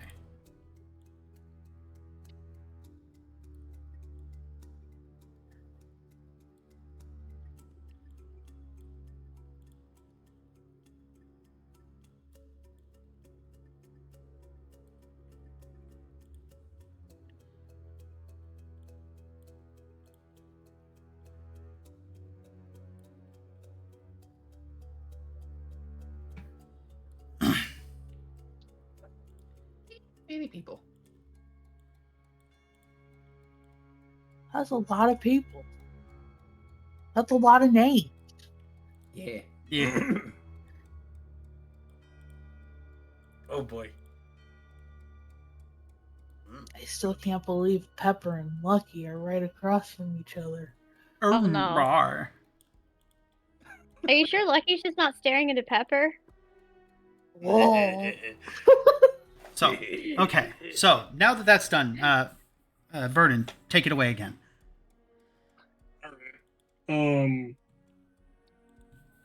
So I guess we would have crafting time. Yeah. So maybe Vernon would be linking chain. That Just was my kind of- assumption. Yeah. Absent-mindedly staring into the floor in front of him. Vernon is a 5'11" humid male with slightly brown skin, brown eyes, black short hair, and he is fairly well built.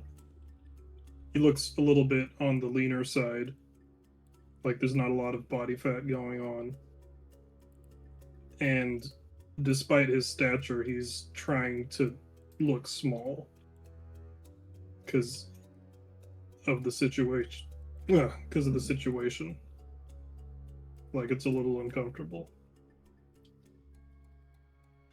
He has a shield that has the symbol of Palor on it, 2 gold necklaces on, one that is a curled knot, which is another symbol of Palor, and what appears to be a little pendant that has a clasp.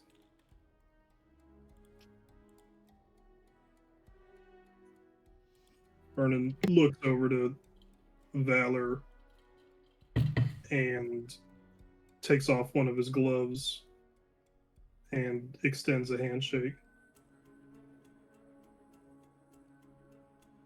Again, goes back to looking at the hand, then goes back to looking at into the middle distance. Doesn't respond, doesn't reciprocate. Mm. Hey, at least I got his name. Yeah. Vernon just nods and puts his glove back on. Oh. I will let Hammer go ahead and describe Totar as you would have seen him in the village.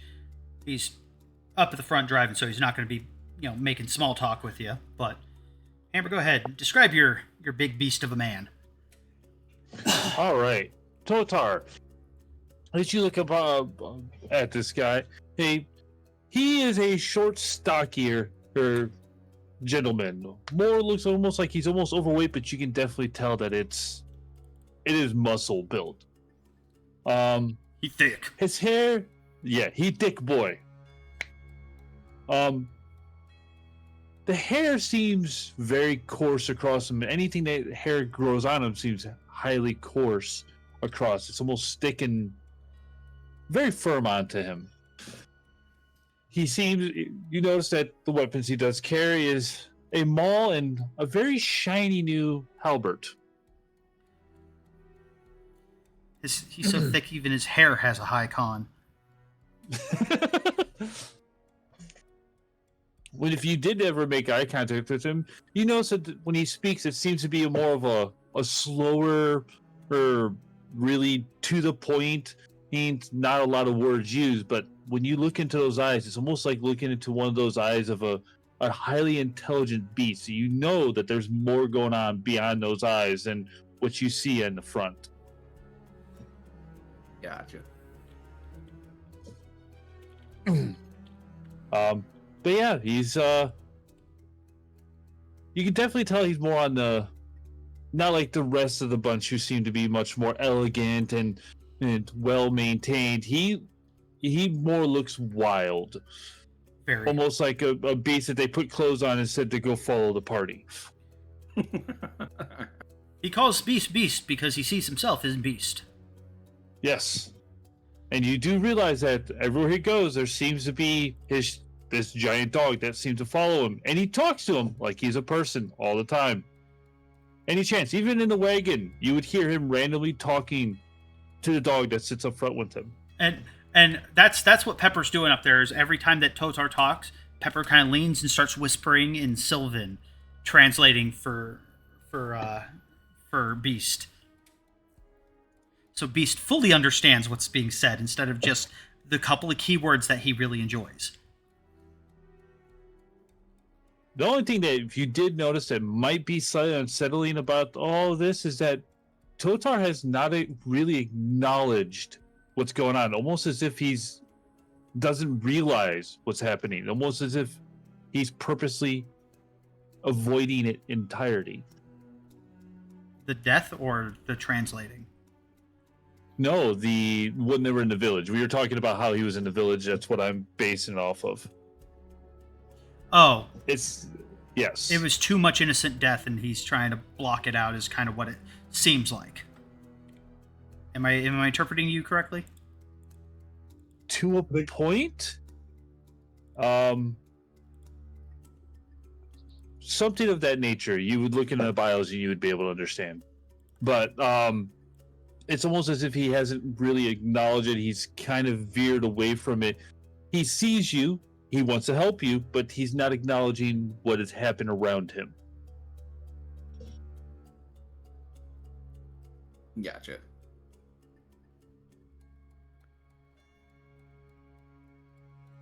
But yeah, that's Sotar.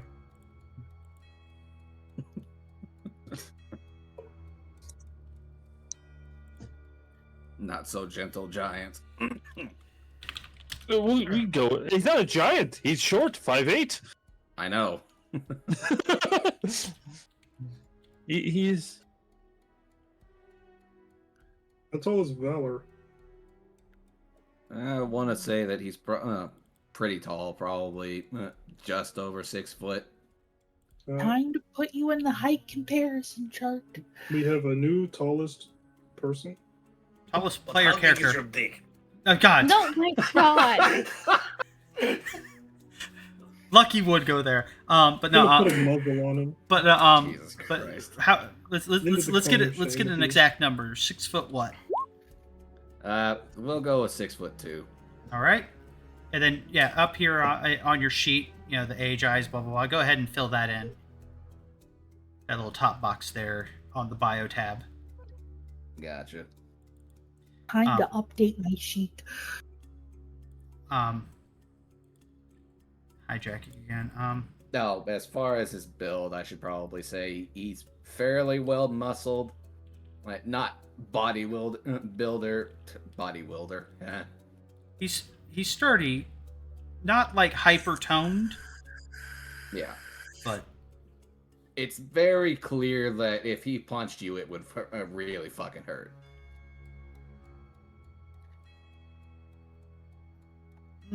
As far as just build goes.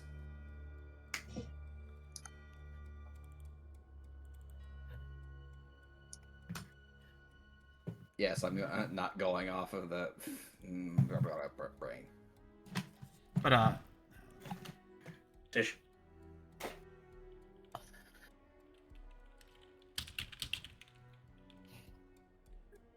Anyway, going back to Lucky staring Valor down, he'll eventually take notice of that, look directly at the Catman, and say,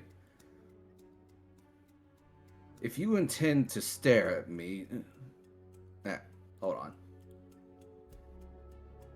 Don't I've worry, I'm only- very intimidating. Take your time. I've only ever had horror stare at me. Unfortunately, I do not swing in that particular direction. So get the fuck me eyes off." Oh, Hmm.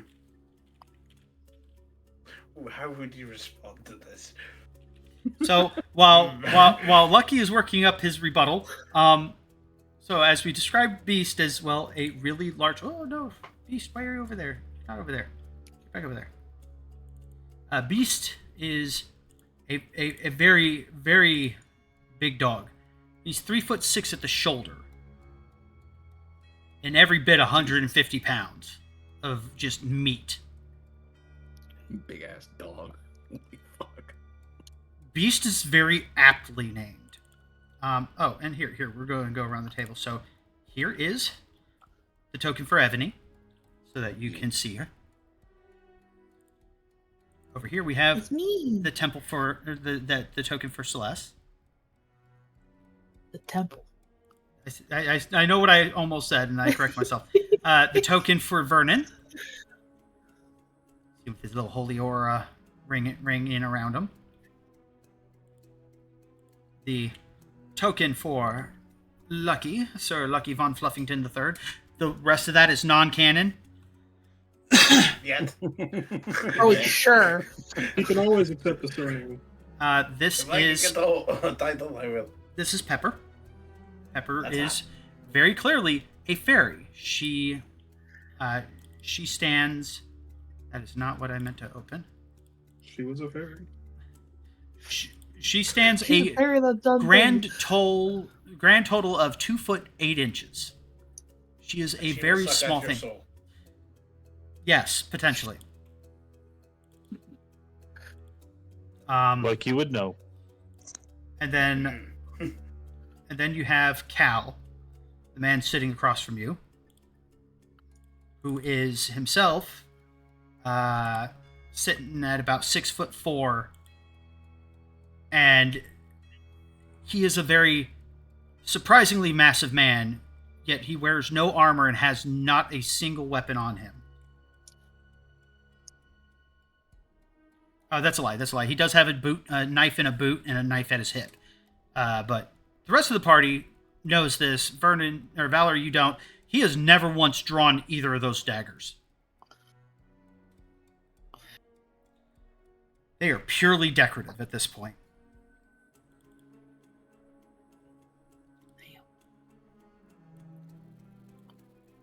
But that said, now for the rest of the party's benefit, this is the token for Valor.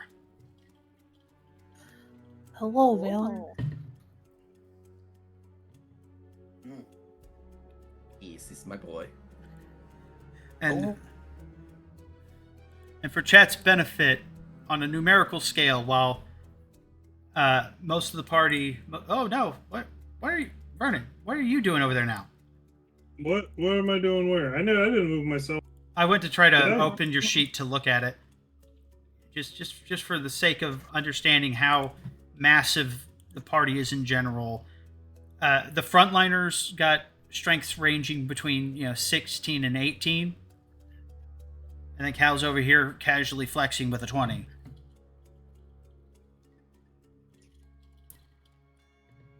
He can open pickle jars.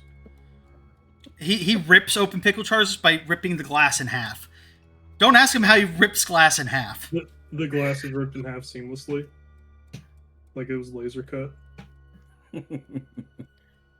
Yeah, he does that. Totar just bites it open. That's true. Totar sees the glass as nutrition. Jeez. So Had to It's grind down actually- my teeth somehow. Glass is a good product. Oh, Mm. Totar's got calluses everywhere, including his fucking throat. now that I fully I think understand those came from different things. Totar's bit of roleplay there, I really like it. I really appreciate it. I'm giving you inspiration for that. Oh, thank you. That was really good. That was really good. So, as you guys are riding along, and we get that spicy interaction, Cal kind of sits there and he was looking like he was getting ready to try to say something, kind of like mellow out the mood, and that happened, and he kind of physically tenses. His eyes dart back and forth, and you watch as Cal literally sucks on his teeth as he's waiting to see what's about to happen. Is the fur going to fly or what? Oh, Don't you worry, my redskin friend. I do not fuck with. You fell off Didn't at the catch very the end of last that. part of that. You don't fuck with I what? do not fuck with demons. Valor will tilt his head and then. Very good. A very good policy to keep.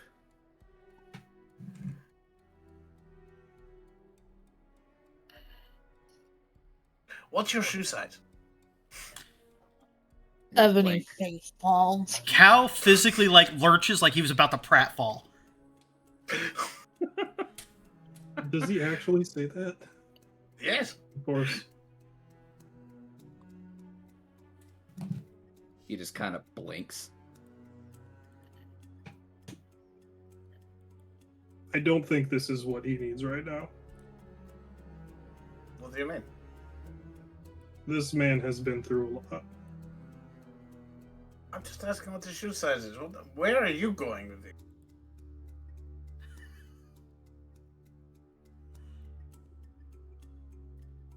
Well, it'd be very easy for you to figure that out. if I put my foot up your ass, but we're not at that point. Oh my God. Well, first off, I don't swing that way. And second of all, I was just going to give you a pair of socks. I see yours are wet. To which Kaus chimes No. in. He goes, in his defense, his socks are really, really comfy. As I pull out like 6 pairs of socks out of nowhere. Yeah, no, those are good socks. Why do you have so many pairs? I actually Don't ask questions you don't want the answer to. Do you want a pair of socks or not? Don't ask him, please. Don't ask him. You almost see a Oh, you'll see, pleading. it was a long time ago. Fine, if it will make you shut the fuck up. I throw him a pair of socks. And I proceed to shut the fuck up. Everybody actually gets serious when the socks start getting spoken about. Like, no, those are. This is actually seriously business. These are good socks. At the moment that the socks land in your hand, you legitimately have not felt socks that felt like this soft, yet firm. And if you do take the time to put them on, you realize that for some odd reason, they're also like almost moisture wicking. And they're toe socks. It's like each toe gets a hug. Huh. But not like in He'll that just really kinda irritating stare. way. He'll just kind of stare at them for a second, look down at his own socks that are kind of fucked at this point, and just shrug and start taking off his boots to put the socks on. They have come to an agreement. They have Now we reached can some talk weird kind of about terms. accord. Right. So that all said. The cat has given Dobby clothes. Jesus. Oh dear me. So, as you guys are continually traveling, the road west cuts through fields of gold, once golden with harvest, now churned to black mud between the pounding of hooves. Bone hooves, hollow and echoing like war drums against the dying dirt. You see that smoke stains the sky ahead.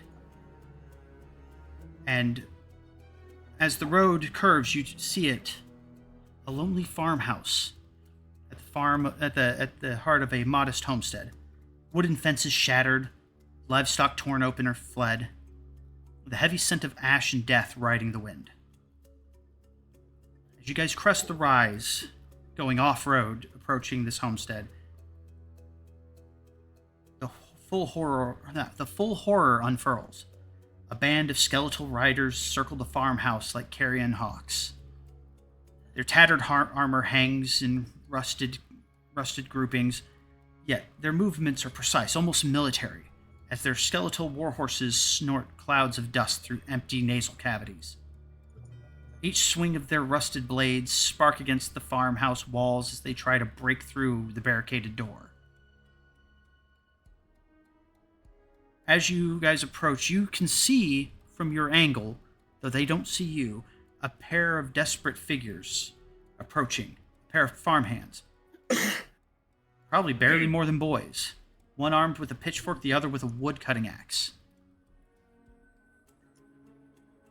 That's the...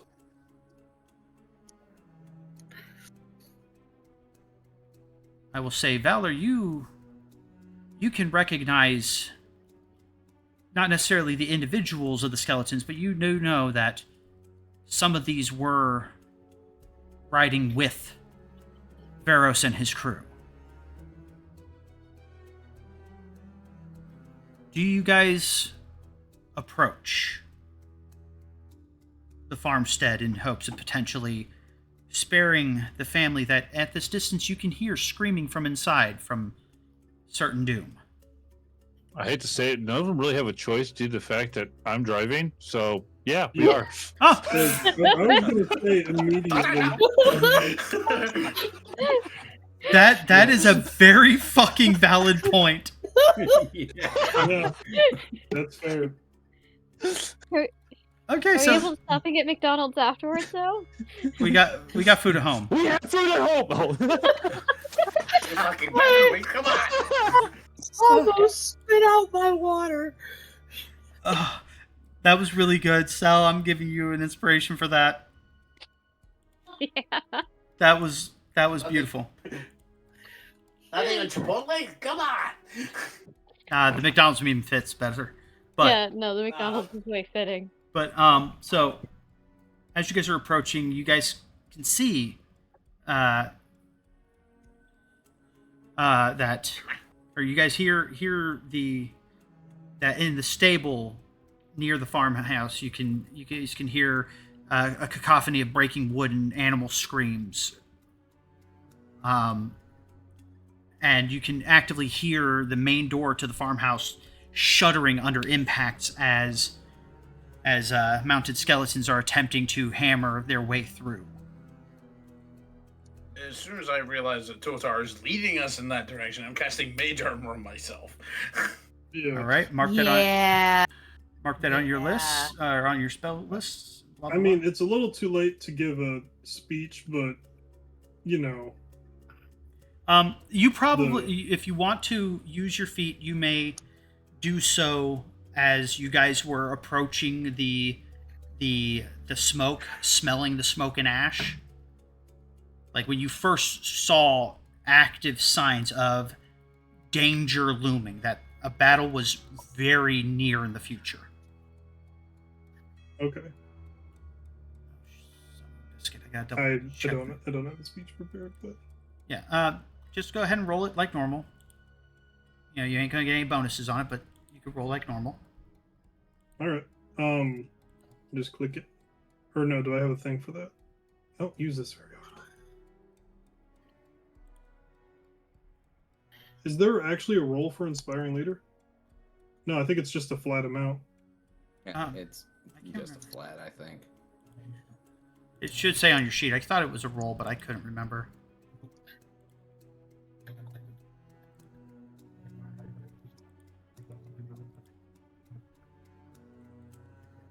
Inspiring leader. Hit points equal to level plus charisma modifier. That's right. I was going to give you like an extra dice roll based off of how good your speech was if you did have like a good little idiom to give to the party. Like the better, it didn't have to be the full 10-minute speech, but the better quality of a pep talk of whatever you had on hand, the more of a bonus I would give that. So your paladin level I plus your could charisma say something modifier. real quick. Yeah. All right, Vernon is gonna head to the head of the wagon and sort of get ready to hop off and look back at everyone for a quick pep talk. And he's gonna say, I can't actually put my icon where it's supposed to be at welcome. He doesn't say that. He's gonna say, all right, everyone, it's time to put Veros and his quartet of troublemakers exactly where they belong. In hell. We can't let them continue to ravage these innocent people any longer. Alright, that's it. I didn't have anything prepared. We gotta work on this. I'm sorry. I'll give that a I fucking D4. tried. Roll an extra I give D4 on the- top of that. I give the quartet. I No. had more to say, but I didn't. I Ebony, give the quartet a valiant effort. Eos or Celine? For this one, I'm gonna say Eos. How many people are in the wagon? Enough. 1, 2, 3, 4, A 5. wagon full. Yeah, Got I it. just moved Vernon so I could actually count. One of those two scotches. 8. 9 if you do count the fairy. Or count Eos, the fairy. And okay, hold on a sec. Let me read. And the dog. And We already included the dog.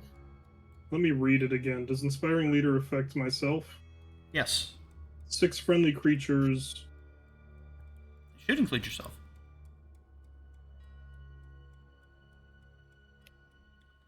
Let us address Google. It just has 6 friendly creatures. Oh, which can include yourself. So yes, you can give it to yourself, or you can give it to Hey, man. to just your allies. I mean, it's all up to you who receives it, but it's up to 6. All right. We'll definitely Totar sell. Valor looks like he's a upfront fighter, I think. Potentially. So Valor's gonna get one as well. And yeah, no, I guess just everybody, every player character. Giving it to the player characters. All right. Yeah, That's right. I have no idea how much health Cal has, so So I have deposited the party in a 9x9 square because I was wrong. There's apparently 9 people here. 10 if you count Alright, the I tiny rolled. fairy. I roll a d4. Yes. So it's everybody's getting 1d4 plus 8 temporary hit points. So that's going to be 10 total temporary hit points. So every player character. Neat. So That's like that's a quarter of my health. Yeah. So I have taken the liberty with distributing the party in a order that I felt was applicable. Cal is going to be kind of sticking to the back to provide protective cover to the back line until somebody tells him to go up front and make friends with somebody in a violent fashion.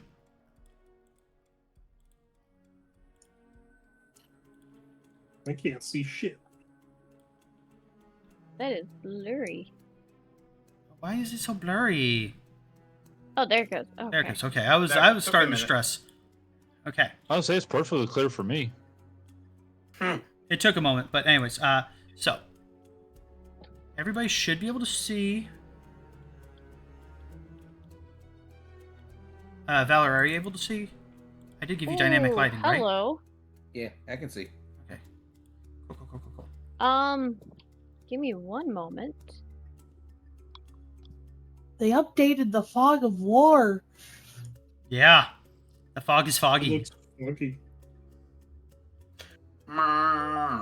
So, as you guys can see, You're grounded. you guys have come around, and as you guys are approaching, you can see the windows of the farmhouse have, they've got some light coming through, and you can, oh shoot, that's right. You guys saw you guys can hear violence clashing up ahead.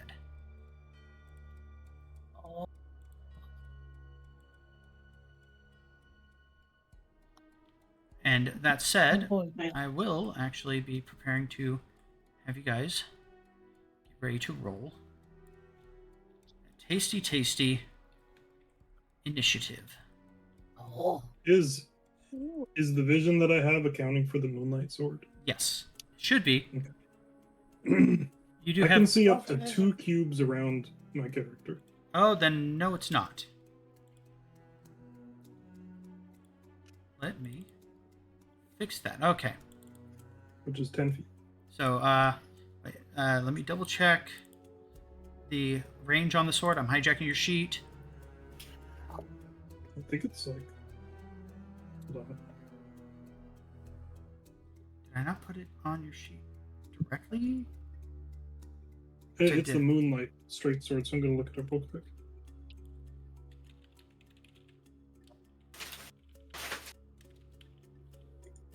Moontouch sword, and Moonlight sword. it's 15 and 15. Okay.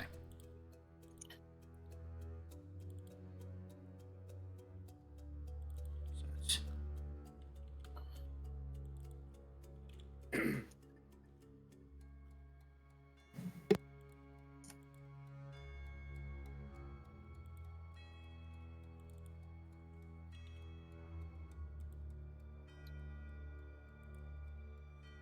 Aha.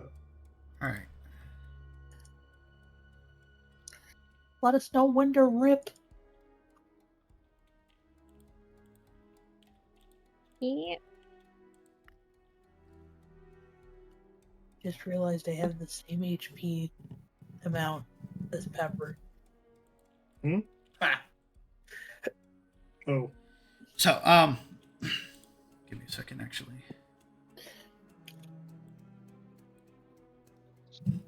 Sorry, I got myself all stumbled up.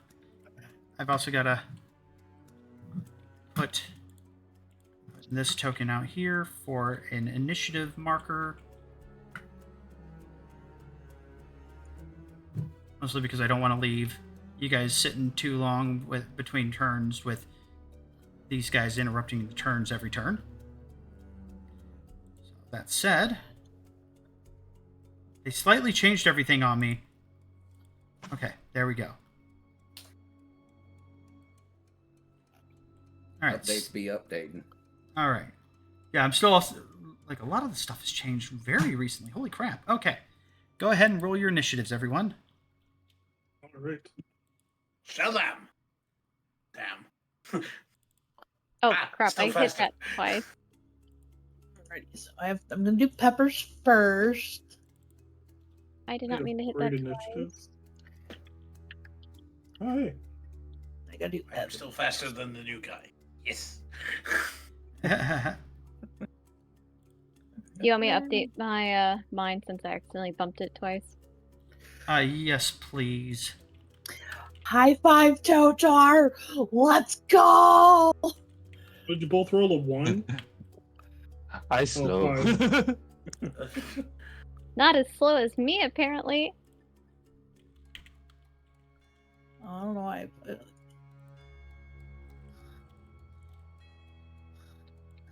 I mean, technically, you and I are mostly the healers, so us going last isn't exactly a terrible thing.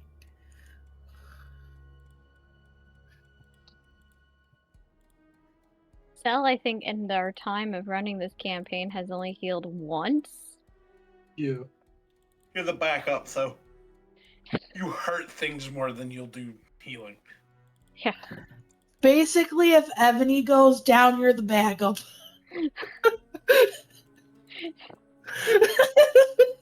Oh, great. Because she's probably realistically the first one to go down.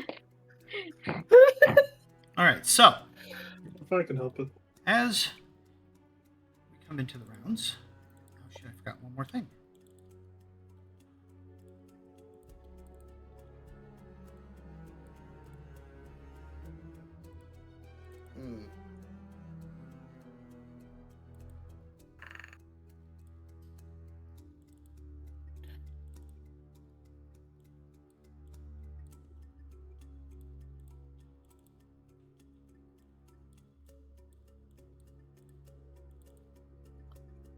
Sorry, I'm very confused.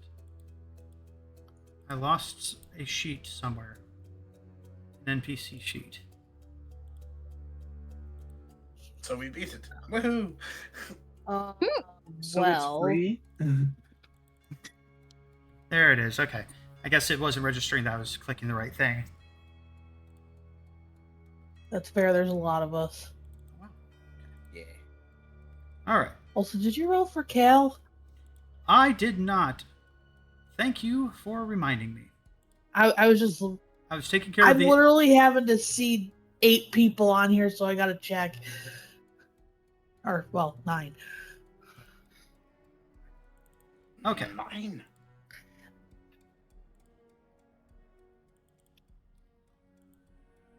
There we go. I think that is okay. So, as you guys are approaching, you hear hooves moving, and this first skeleton is going to make. Oh, I gotta change the music. I mean, this is still spoopy. Bring on the battle music. Spoopy, spoopy. You know what, guys? Don't forget it's October. So It is October. we're in spoopy times.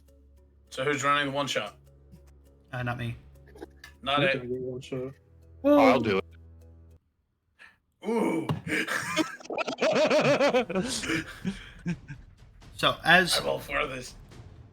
the first skeleton approaches, he is going to attempt a short sword attack. Does it hit? It does hit. See a skeleton. I don't see a skeleton It's in the either. darkness. You guys aren't close enough. Oh, well, they're not attacking oh us God. then. That's a problem. They need to be hitting us. Invisible skeletons.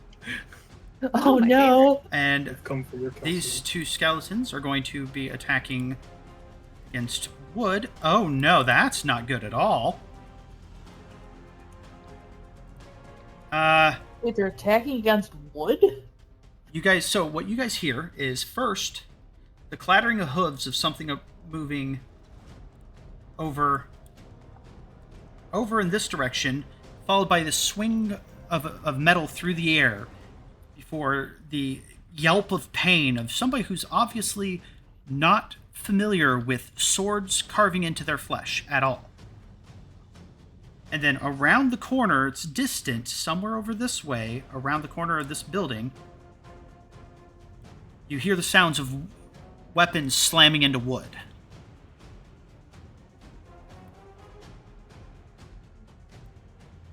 Pepper's turn. Ebony, if you'd be so kind as to steer your little bow wielder to do bow things, potentially. Alright, I'm gonna see how much Pepper can actually go. Congratulations. See by- you launched another fairy minion. I know! Look at how many fairies I got! Oh, that's right, she does not have that much Does that she can see. Oh, shoot, that's right. Let me fix this. Wait, does she have dark vision?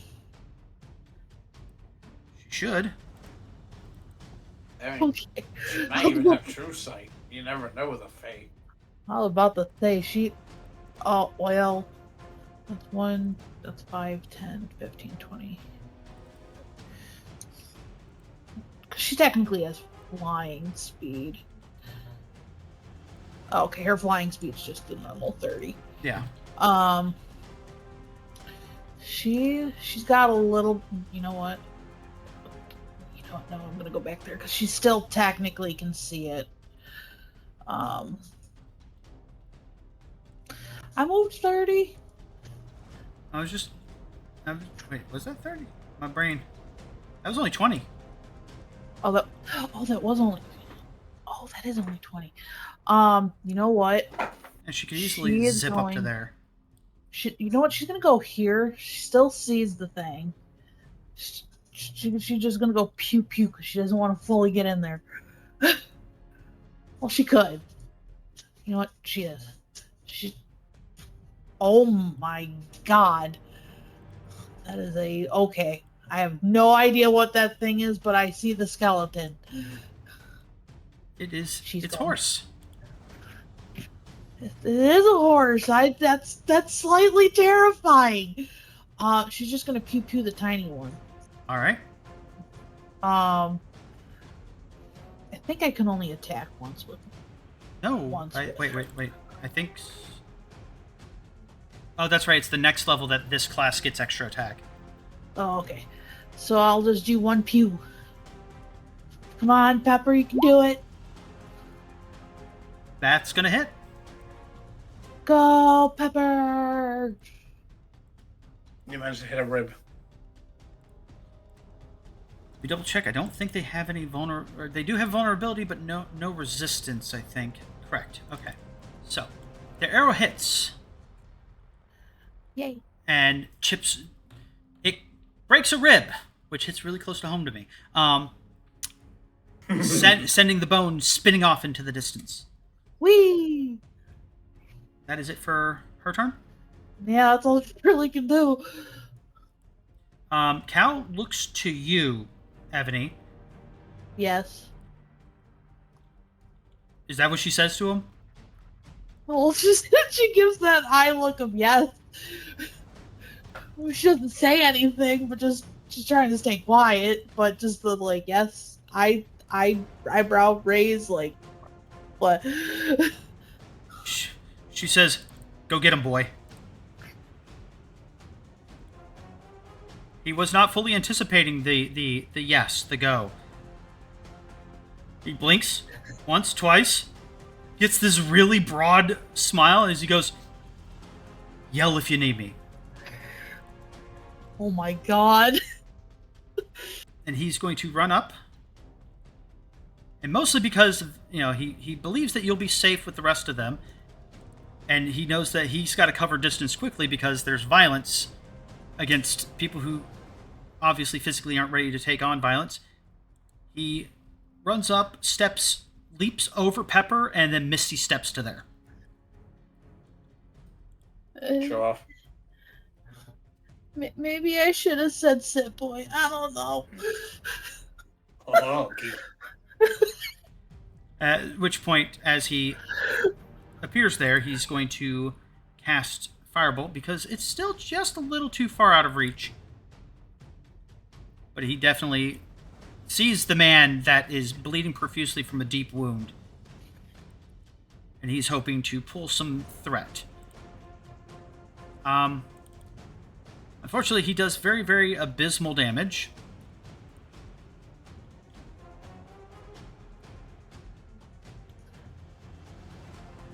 But as he runs up, he punches as the bolt of fire leaves his fist, slams into the skeleton, just kind of flaking off its shoulder, searing off a bunch of the armor scraps that were clinging to its frame, and it kind of looks over at him for a moment, and then slowly looks back to what it deems easier prey.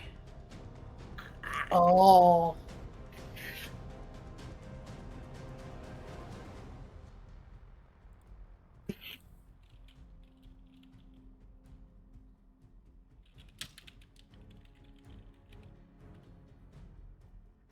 So. Vernon, it's your turn with Beast on deck. So Vernon is just going to close the distance as much as he can. I should have marked that spot that I can go to. How do you leave it again? That's it. Here, I will do that for you. Whoop. Yeah, he still doesn't see any enemies.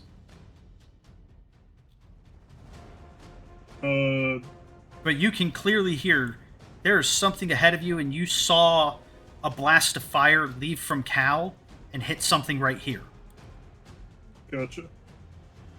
Vernon is going to take a dash action then. All right. And close another 30 feet. That'll bring you right up on it. Fucking good. Yeah, you can make it to that square right there. Oh, I can see it now. Yep. Oh, yes, you can now because he is bringing light with him. And I do have a bonus action. You can move up one more square. I can move up one more square? Yeah. I believe so. Let me double check my math. Yeah. Yeah, you can literally run right up on it. That is your move and your action. Gotcha. So, this isn't how I planned on my turn going.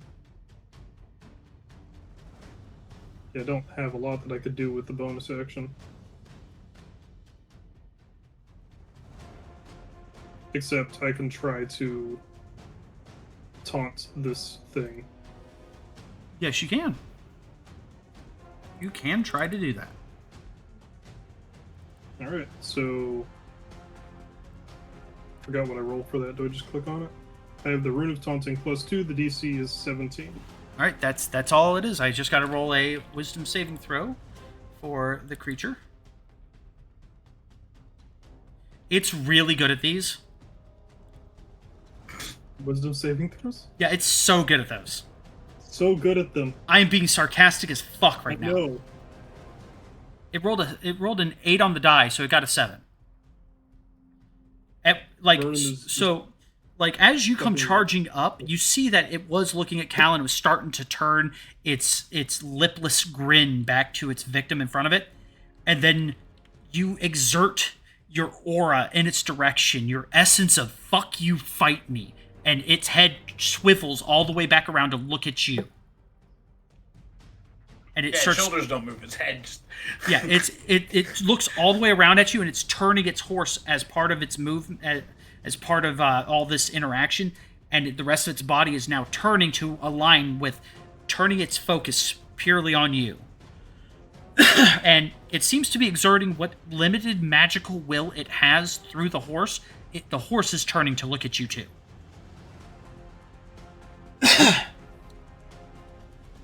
So that was action, move, and bonus action. That brings us to the end of your turn. Beast with Lucky on deck. Beast looks at you, Totar. All right, so I'm controlling Beast now. Okay, just want to make sure. I'm just saying, he looks to you before he does anything. Give him that release command. Grab all their attention. Bring it to me. As I wave my hand towards him. He gives a hearty bark and is ready to tear off. What's Beast do? Okay, so I do move Beast. Got it. Yes. Look, Bones, go fetch. Bind. Bones. Sorry. So Beast is going to run up to there. Yes. See that we have a victim so far. Actually, real quick, before you commit to that, I want you to roll an intelligence check from Beast. Intelligence check. All right. Beast, be smart. He's tactically minded enough that I will remind you of something. I want you to read very carefully the. Oh, sorry. Yeah, I know, I was wrong. I thought he could take someone with him. I was wrong. No, he cannot take someone with him. Okay. I already read through all of it. Trust Okay. me, I've been going through everything I can and trying to think of something fun. So Okay, then the table's all yours. That intelligence check was for the DM, just so you know.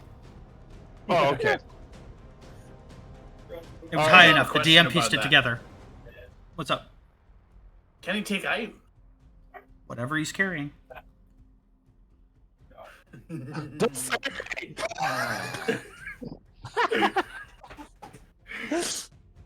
Her mounted steed. Sorry. Not you, Lucky.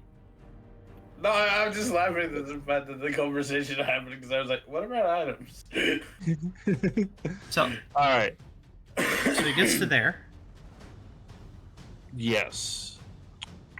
So I want to try to grab everything's attention since he was smart enough.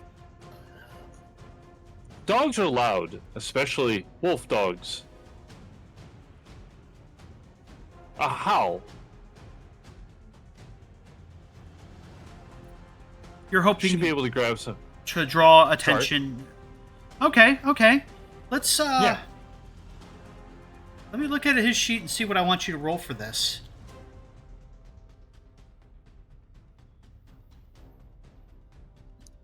This is going to be unfortunate because it's not one of his strong suits. But I will give him a proficiency bonus on this, so do just a d20 roll plus 3. Alrighty. Because he does not have a good charisma bonus, so...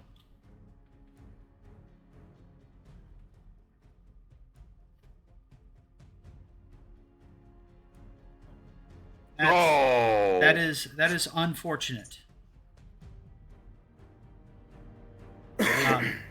I will say, as it's a character you control, you can use your inspiration points if you want. Yes, I will use one of those then. Hope for best. No, did not get better. Got worse. That's unfortunate. Yeah, that's Not unfortunate. very more, Yeah, he gives a deep, throaty howl, but it's very low toned, and it does not do much to affect any of the skeletons. Depending on what you rolled, I had a DC for a disorientation effect, and if you had somehow nat 20'd it, I was going to give you a taunt effect. But at the very least, I was going to disorient if you rolled high enough. Okay. Because, they are hollow skeletons. A loud enough howl at this proximity, considering how loud wolves can howl, would probably be enough to rattle them for a moment and maybe give them disadvantage for a turn. Nah. So that was the goal. Alright, so that was his movement, his action. I don't think he has any bonus actions. Nope, no bonus actions. Well, except for one, but it's not needed right now. I mean, technically, that's not even a bonus action. That's just a free action. Oh, yeah. That's just that I can do this. Fair enough. Then I roll to get it back. Anyways, that brings us to Lucky's turn with Valor on deck.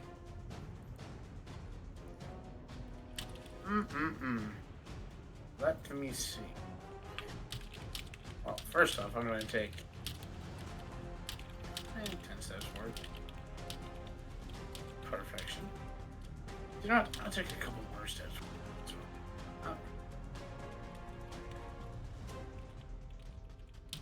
Okay. And I am going to cast... I'm going to quicken this. So as my bonus action, I'm going to cast Haste on Totar. Oh.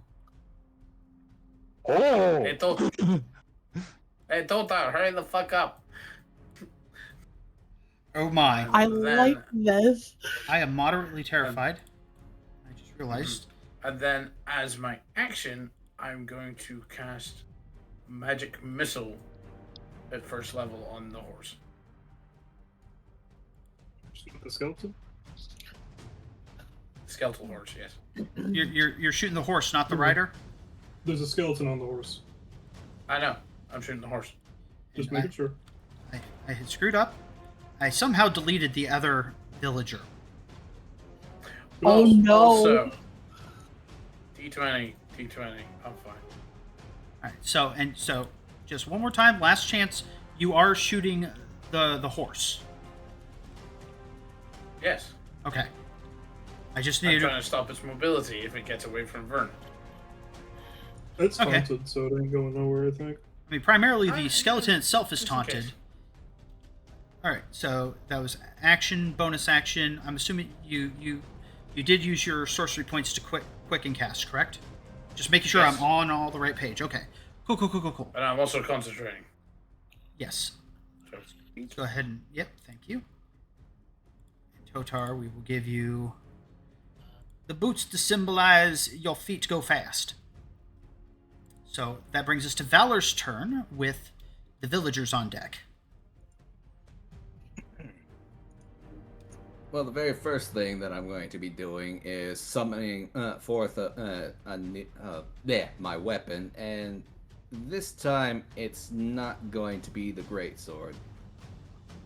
You see Valor raise his hand to grasp something, and in a flash of fire and soot, not fire and soot. This isn't that one. Okay, yeah. In a flash of very bright golden light, a staff appears in his hand. So for everybody else, well, Cell, Evany, and Totar are the ones that see it, considering Valor's behind everyone else. The staff, as he calls it to his hand, it looks like a branch from a tree. And you see ethereal leaves actively growing from it.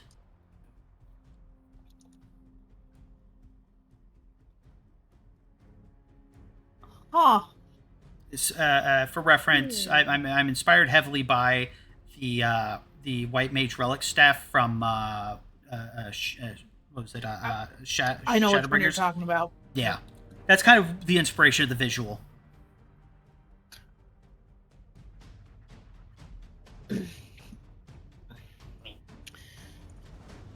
And with that, he is going to move 30 feet.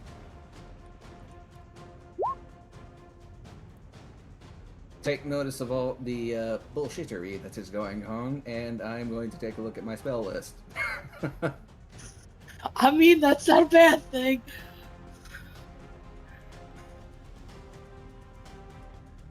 Especially considering he's got shenanigans afoot. Oh yeah.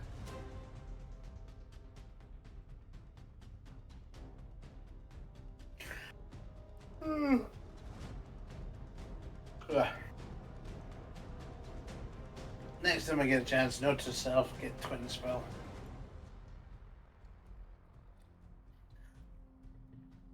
Soon enough. Soon enough. I think like every level I can just swap them. I'll have to check. I'll do it later.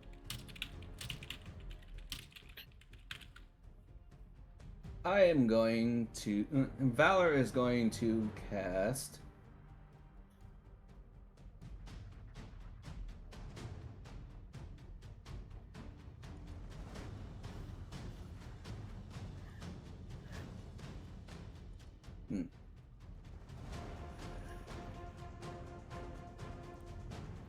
Never heard of that spell.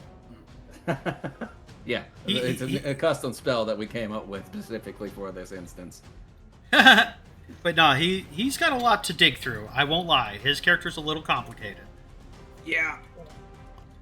Oh, But it's fun once he figures it all out. Oh yeah. I'm going to cast Spiritual Weapon. Ah. So I would say, given the nature of the staff and everything behind it, I'm gonna DM you something on Discord real quick before I Okay. before I commit.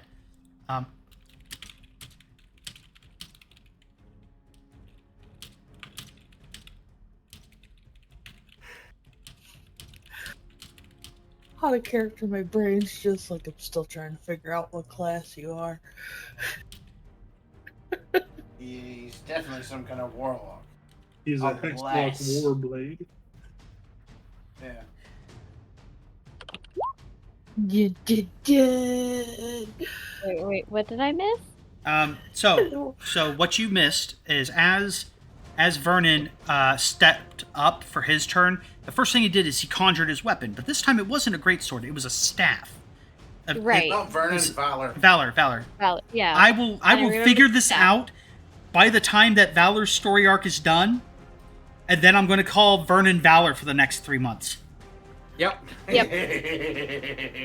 So Ben ran up. So Vernon.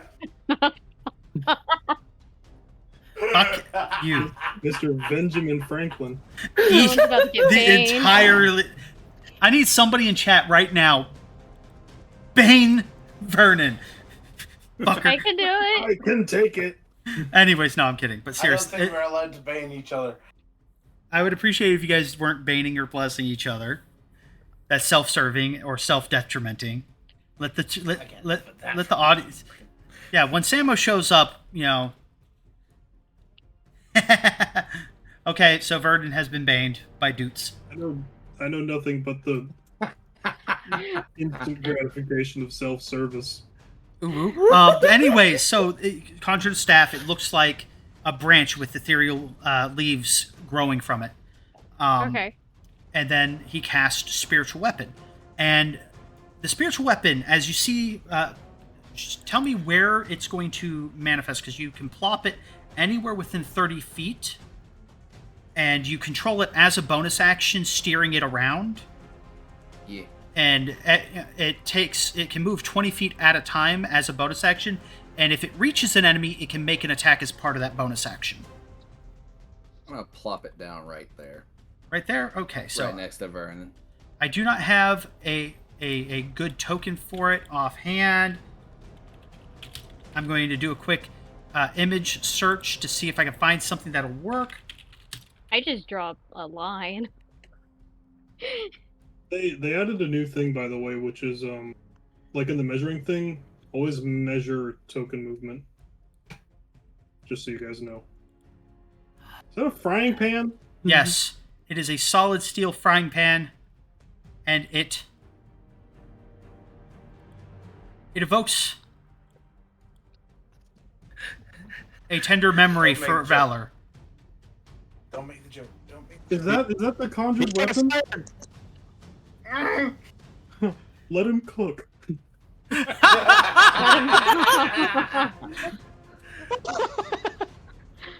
As long as it's not a skillet issue. Oh my fucking No. god. All right, if you guys keep it up, I'm gonna bane everyone. I was gonna say, we can't keep panning this I out, haven't guys. done anything. my I just laughed. Jesus. Corporate punishment. Anyways, no. But Might not be able to handle it. all right. So with that, if you click the spell from your spell list on the core page, so that's where you will get the attack roll for it.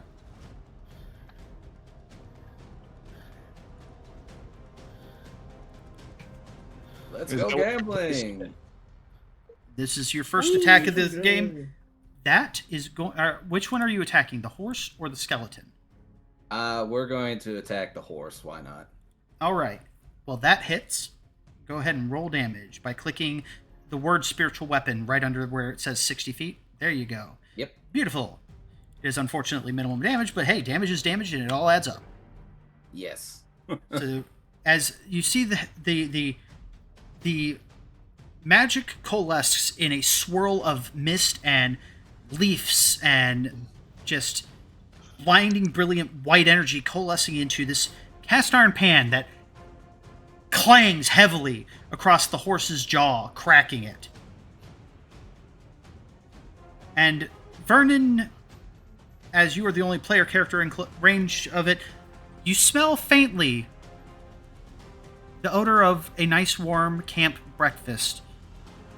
Fat strap bacon, fried eggs, the good stuff.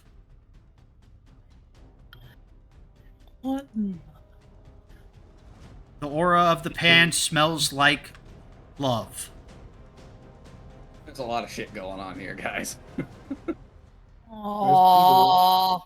So Talk That- about panhandling. that was your bonus action. That was the bonus action. What would you like to do for your action? I have even more spells. Well, just so They you also smell like bacon. and just the house rule here is you can cast more than one spell per turn as long as each spell is a action or a bonus action. Just know that it is going to mulch through your spell slots fast as fuck. Yeah. Oh yeah. I'm not resorting to the heavy shit just yet. We'll see how this pans out. You know what? We'll go with a nice old friendly Eldritch Blast. So, as he draws upon his power, again, his eyes this time will gleam a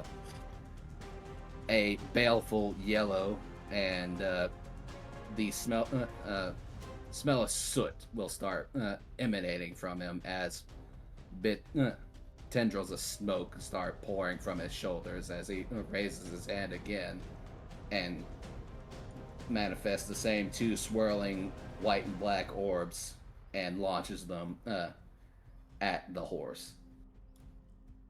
That one hits. Roll one more time. Oh wait, I had to do that one. I have a bad tendency of rolling that stuff. Okay. Are you sure you want to hit the horse? Yes. Okay. That's what we asked you. I know. It's called sarcasm. All right, both of those Oh. both hit. So go ahead and roll the second one. Okay. All right, so you blast into the horse. The horse was still reeling from the pan strike when these two bolts, white and dark, slam into him, shattering ribs, denting its armor. It is still standing, but there's like vertebrae are cracked. Its kind of balance is a little shooketh. It is not doing so hot. And that would be the end of your turn as you've done your move, your action, and your bonus action. We're moving on to the villagers, the militiamen, with Evany on deck, Totar in the wings. I'm right. This guy here sits there and will move to the side. So he goes, "Thank the gods! Our family's inside. Help us!" And as he lunges in, to attempt to hit this fucking. He wants to topple the horse to get the skeleton down. And, oh wait, I forgot. He gets to roll that with advantage because of flanking. And that advantage was very important.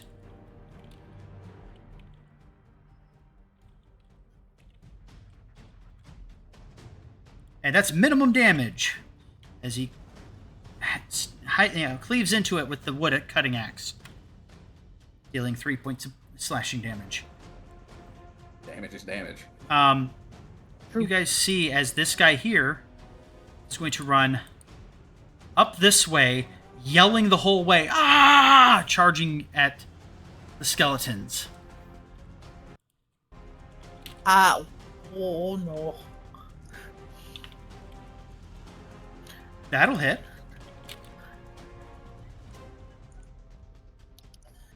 Could you guys roll something other than 1? No. No. It's like there's 7 other numbers on the die. Come on. They both rolled minimum. That is it for their turn. Ebony, it's your turn.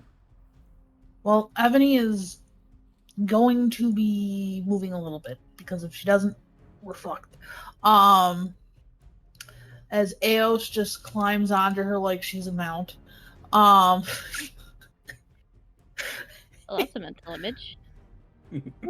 She's holding onto her headband, her feet kicking in the air behind her as Ebony runs. Hey, look, it lets Eos be able to do her own movement by using Ebony as a mount. Yep, that is valid. You still have 5 more feet of movement, just so you know, Ebony. Oh, okay.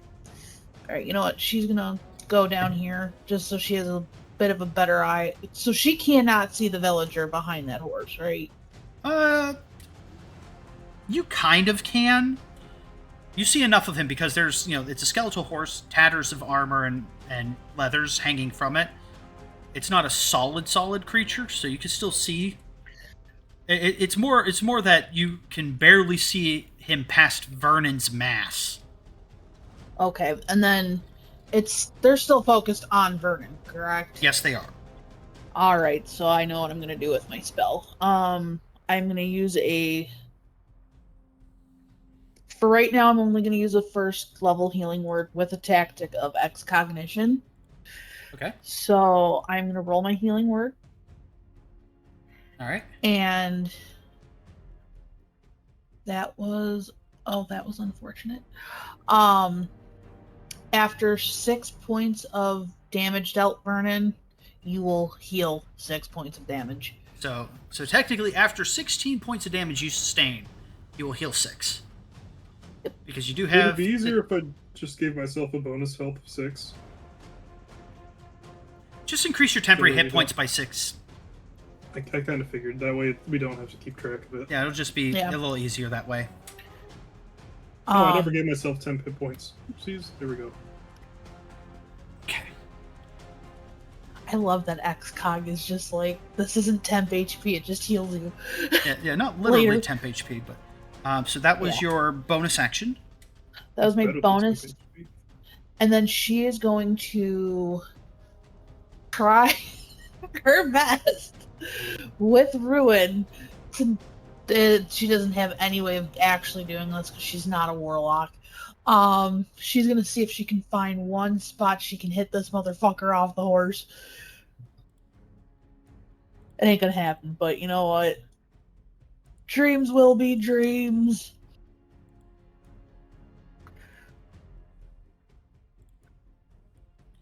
All right, so that That is hit. definitely going to hit. Whee! That is beautiful damage.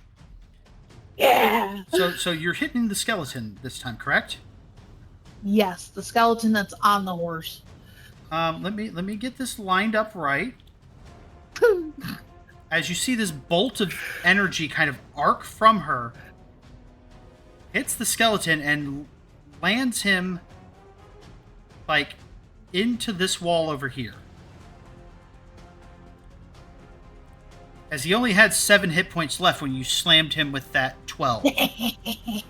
As he kind of lands somewhere over there and just obliterated. And I'm assuming the horse is still just looking at Vernon. I taunted the skeleton, Well, not the horse.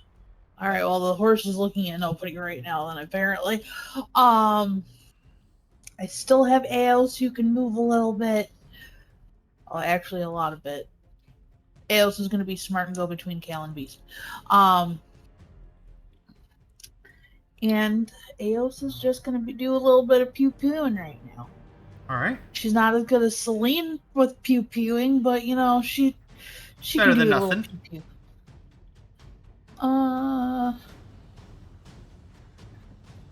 Where's her little fable? Whee! That's definitely going to hit. That was close. Man, what's up with all Well- these ones today? I don't know. There's a lot of ones for damage tonight, man. But Hey. Eos went pew-pew. Damage is damage. The horse True. looks like it is holding on by a thread. The necrotic magic holding it together is minimal at best. Phase back quick. Oh, yeah, because she uses Radiant. It Thanks, is, Eos. it is not particularly vulnerable to radiant. Oh, well. But it's... Spoilers, it has a hit point left. So that is it for yours and Eos's turn. Yep. Totar, with the skeleton warhorses all on deck. Okay, and this is technically not an occupied space, correct? Technically not. All right. All you do is see Totar's halberd come off his back, face forward, as he lets out a scream as he charges. All right, I'm going to give Cal and Pepper both advantage on this dexterity saving throw. No, they don't have to make a dexterity saving throw. Technically, I'm not attacking them. I know, but it's mostly for the visual effect Oh. of do they eat shit as they get out of your way. So I'm in this little space underneath the frying pan.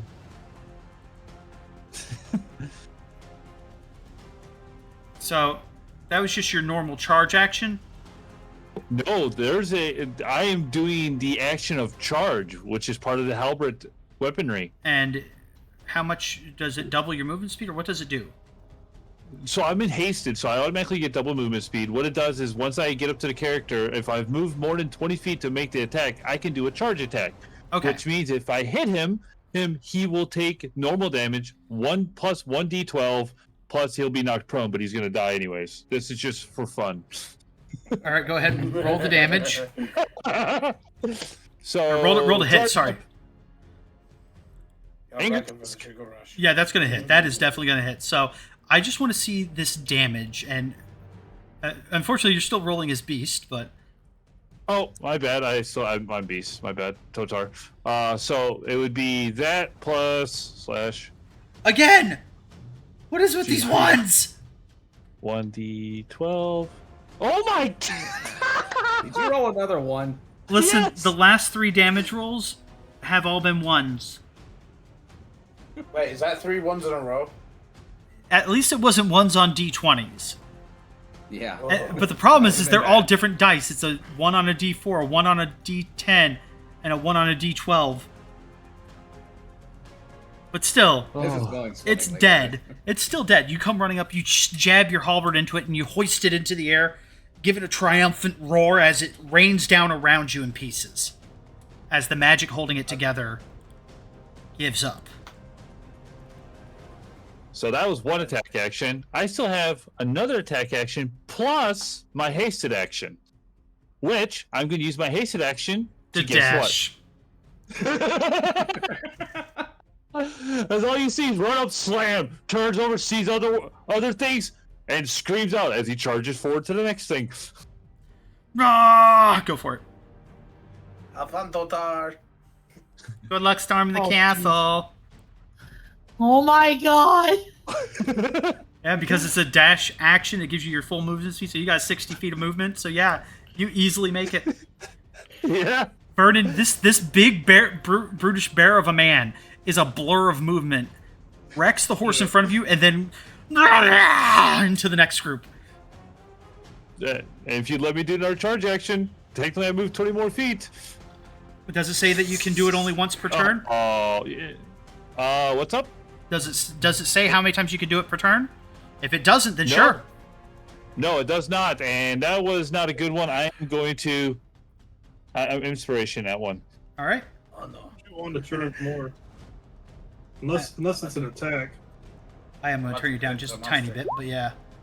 That'll hit. Okay, so that will hit. So I need a strength saving throw from the horse All right. as he takes that Sure you want to hit that? plus that, and What's the DC? it's going to be 15. 15? Yes. That was a 19 on the die for it. Oh. But you do definitely. That would have been fun. I wish it was the other number. The other number, if it had disadvantage, it would have failed. Oh. I thought, yeah, that would have been a fun watching it, just slamming a horse to the ground as I look over the other one like, yeah, you're next. fucking pinata one horse, and then go straight to the next and do it again. Because you would have toppled its rider as well. That would have been so funny. The Sonic Spring sound. Ding! Okay, so, and that was your action. That was. Do you even That have was a all, bonus nothing action? but it. I think you got a bonus action. Technically, I have something I can use, which I'm probably going to because situations. All right, go ahead. So, basically, I'm going to continue going. Oh no. Oh, you're doing that. I was saying bonus actions, like readying your stance or something. No. They're hurting people. It's my turn to hurt them back. Valid. That's one spell and he causes chaos. I don't do this more often. Just so you know, That it does doesn't not give you your hasted action back. It's just your normal That's action. what So that's two more. So Yeah. um, And technically, you Sweet. still got a bunch of movement. If you want to provoke opportunity attacks, you could scurry back and charge them again. Actually, no, you can't. You can't move far enough. take Never it. mind. no, I was gonna say I can't move far enough. So that will be a hit, Yes. and then one more for good measure. Nope. That, unfortunately, is just barely not enough. Like, you, scrape with that. So you charge into it, you slam into it, you cleave through a couple of ribs solidly. It gives this god-awful screeching, keening sound that sounds somewhere between wind through, like, one of those creepy death whistles and the grinding of bones all at the same time. And then you stab into it again, or slash at it, carving into the bone structure of like its hip and into its femur, not quite enough to break through. And then the third swing, you come across and you skip it harmlessly across some of the metal plates along its back, just barely missing the skeleton rider as well in the process. You were close, but not quite. That, unless you have a bonus action you want to do, will be the end of your turn. That's the end of my turn for right now. All right. Well, now it's the Warhorse's turn with Celeste on deck. The one that you just beat on did not appreciate. It does not matter that it did not appreciate. It failed to hit you as it attempted to kick you. Seeing as you're right there, Vernon, roll me a D4 for odds or evens. Sure. There's not a one. The D4 to see if what? To see what this horse is going to do. This other horse. There you go. It's not a 1. Okay. Well, no, 1 would have been fine because 1 and 3 was one target, 2 and 4 was the other target. It's going to kick the door again. Oh. Instead of the villager behind it. As it rears up and slams its hooves into the door, and at the same time that the one next to it swings its hooves at Totar. And then I need to roll 2 more attacks. Oh, yep, that's going to do it. At that same time,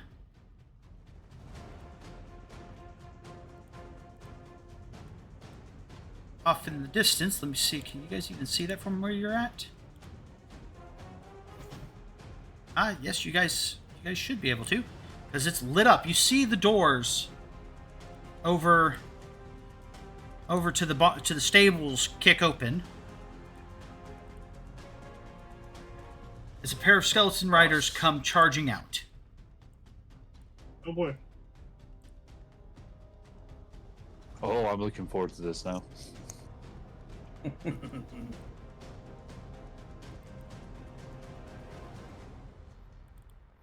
get to there. I should have taken haste sooner. This one will have...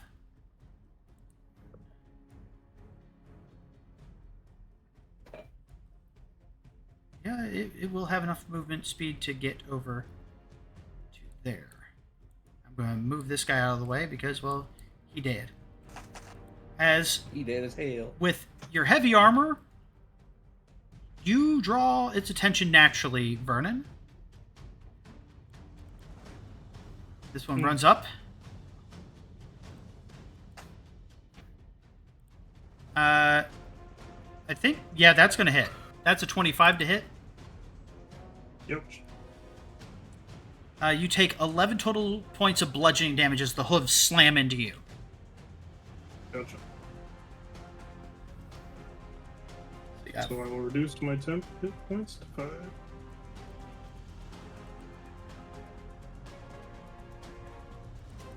These guys will move to here. That'll be... You know what, actually? He's going to dash.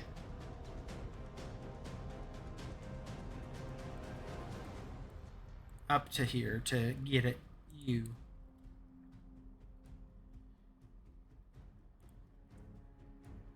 And that'll be it for its turn. Celeste, it's your turn. Yay! Alright, The skeleton's on deck. First things first, I am going to be moving up. I can't. Yeah. Okay. Now that I moved, D.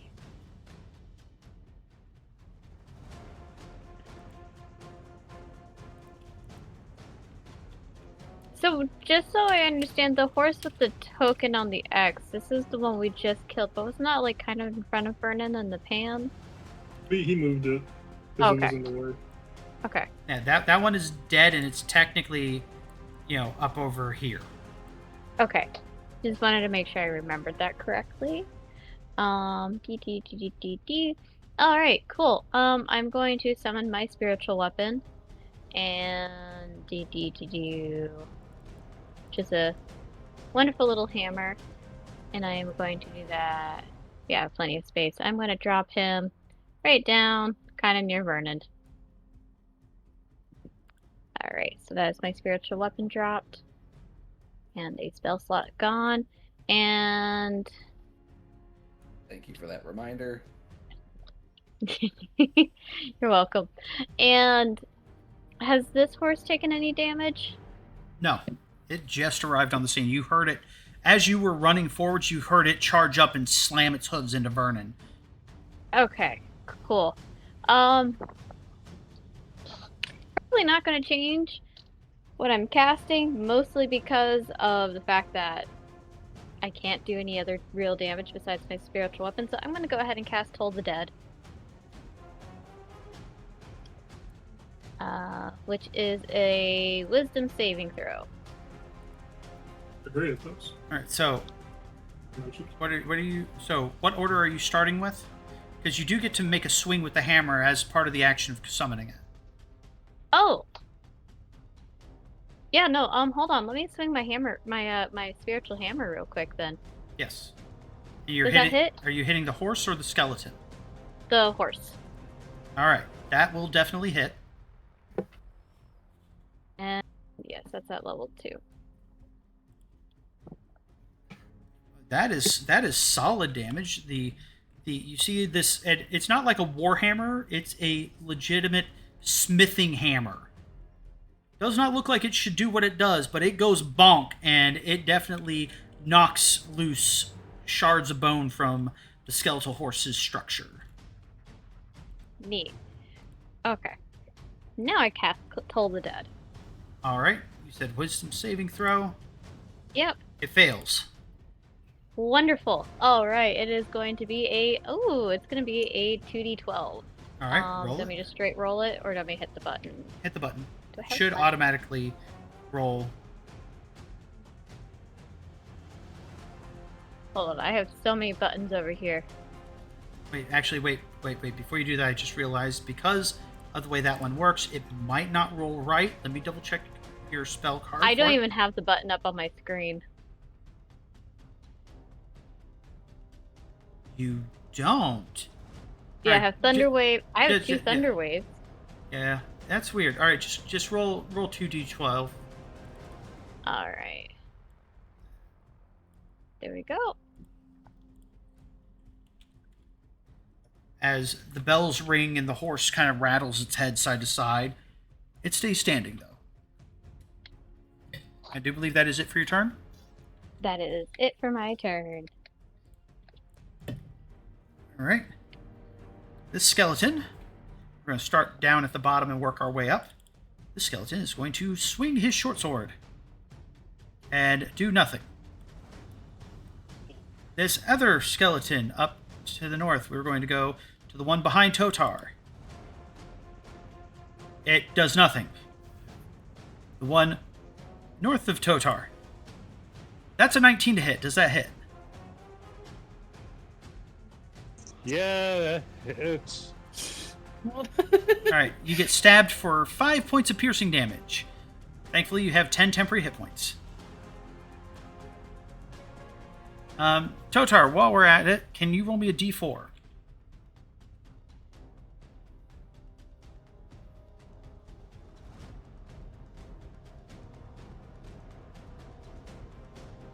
Damn! Got lucky. So that one, I was giving you the 2 and 3, and the other human a 4 on what this guy did. But because you rolled a 3, he's going to hit the door again.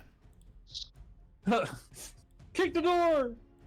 Who door? Oh, sorry. You can hear people screaming in terror inside. Every time the door gets hit, the screams get louder. That is it for the skeleton warriors. Pepper up with Cal on deck.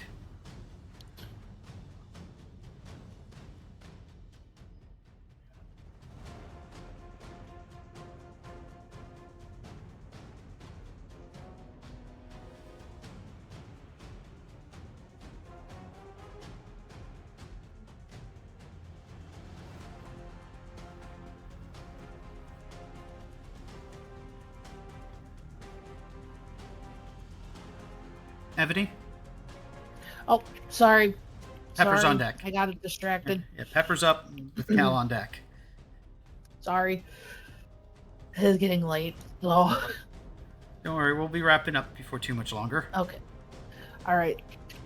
I completely apologize. So does Pepper. She cannot do much right now. Except more pew. I'm gonna go after the skeleton again. Just gonna double check her sheet.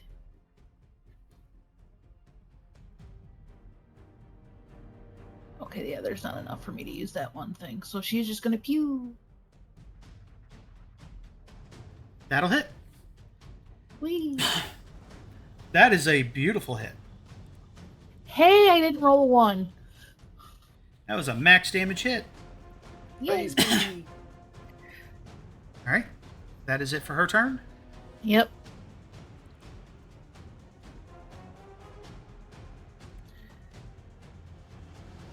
I think I forgot to put those on her card. No, I did. Okay. Okay, so yeah, she's got those as well, just as a reminder. I know I was like looking at it, I'm like, I could. But I will let her pew first. Okay, so that's it for Pepper's turn. Cal's turn. Cal sees that Totar went ham. He's going to provoke an attack of opportunity as he moves up to here. Warhorse is going to attempt. I think the Warhorse is going to succeed. No, the Warhorse fails. Cal is going to attempt to do some stupid shit. He's going to take advantage of a couple of the feats he has.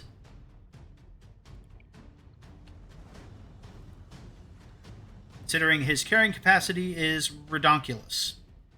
Because he has the brawny feat.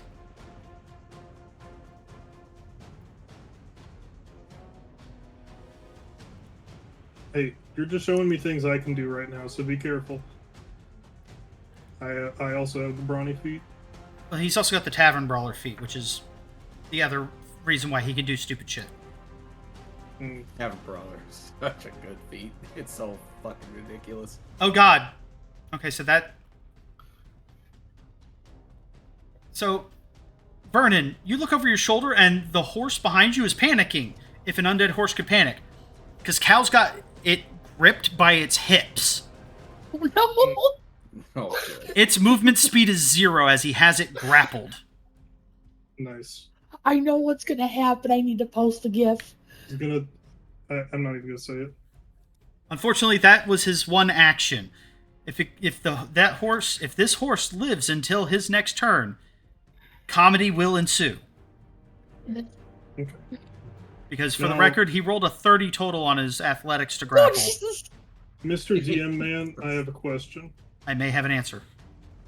With the spell that we've been talking about, if an enemy enters the radius during the turn, or the radius is moved to them, do they take damage, or is it just upon its initial cast?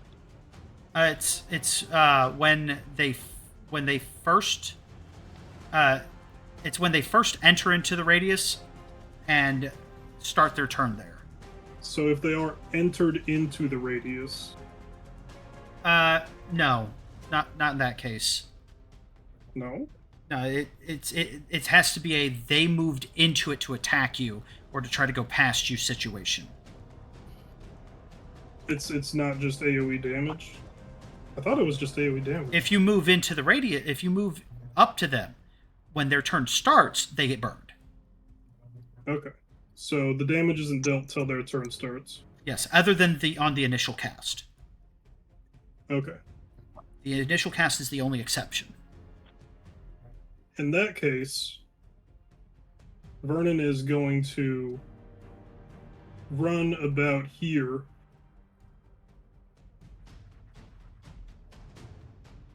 And as he arrives there,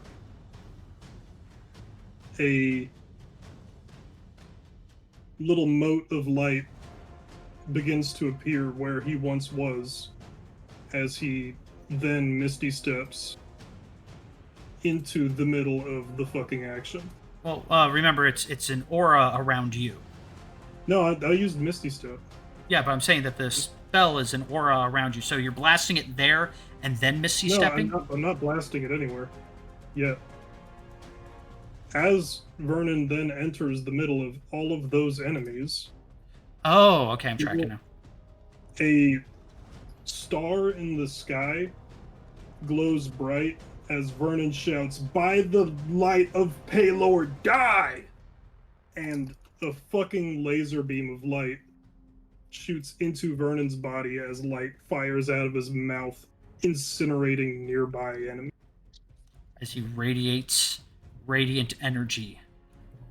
And momentarily, the light of day is seen immediately around Vernon in a 10-foot radius. Or 5-foot radius, sorry. There's you guys back here around the corner, Cell, Valor, Evany, Lucky. You guys heard him, watched him run, disappear, and bellow that. And then you guys see bright light just kind of flashing, and the pillar of light descend from above over the roof of the house. What is the saving throw? This is the first time I've used the spell, so I'm not sure. I think it's con, but I'm not certain. Oh, it is con. Okay. Con saving throw. It's your spell save DC, so I believe it's con. Let me look. Yeah, Constitution saving throw. But undead get disadvantage on this saving throw. neat. We're gonna roll out the horses first. And if they survive it, they still take half damage. And what is the DC? The DC is whatever my spellcasting modifier is plus 10, I'm pretty sure. Which my spellcasting Oh no, modifier... it's 8 plus proficiency plus 16. modifier. So DC 16. Yeah, it should just be on your page. Yeah, it is there. That's where I found it. I don't cast offensive spells very often, so... Okay, so only one of them saved. Now roll your damage. How many of them am I hitting? I'm hitting... Like even though the that's skeleton, is technically in the is visibly in the corner, they're centered on each of the mounts. You're hitting everything. I'm hitting everything, so that's 6 total. So that's... It's just one blast of damage. Everyone takes the same damage. Gotcha. Otherwise, you'd be here all day So- rolling damage. Gotcha. Here comes the sunbeam. Here comes the sun. Do do do. That's not bad, especially when you spread it across everything. So this one takes that much.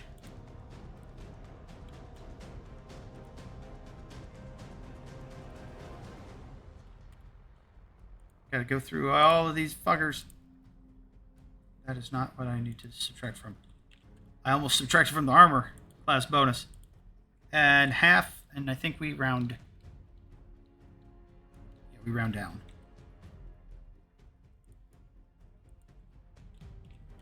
Literally, the horse behind you is the only one that saved. Everybody else took the full blast. I mean, not everybody, but like every enemy nearby did. Totar and the villager just feel warmth radiating from him.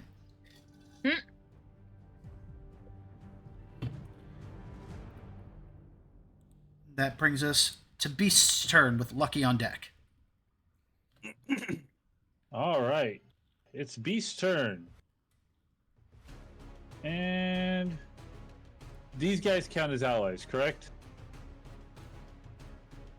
Hey, it changed the music on me. I'm sorry. All right. Yes, the villagers count as allies for this. Okay, that's what I wanted to make sure. So Beast is going to run up. Since, all the frontliners disappeared, Beast is going to do what he does best. Protection. And he's going to nip at the horse's heels. All right.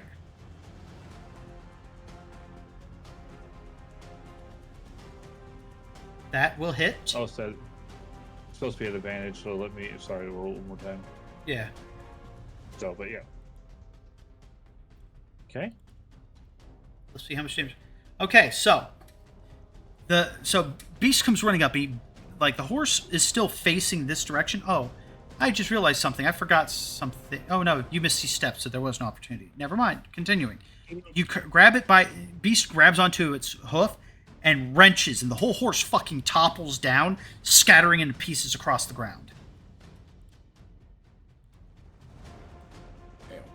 And the skeleton now has to make a dexterity saving throw. He manages to not eat shit. Impressively.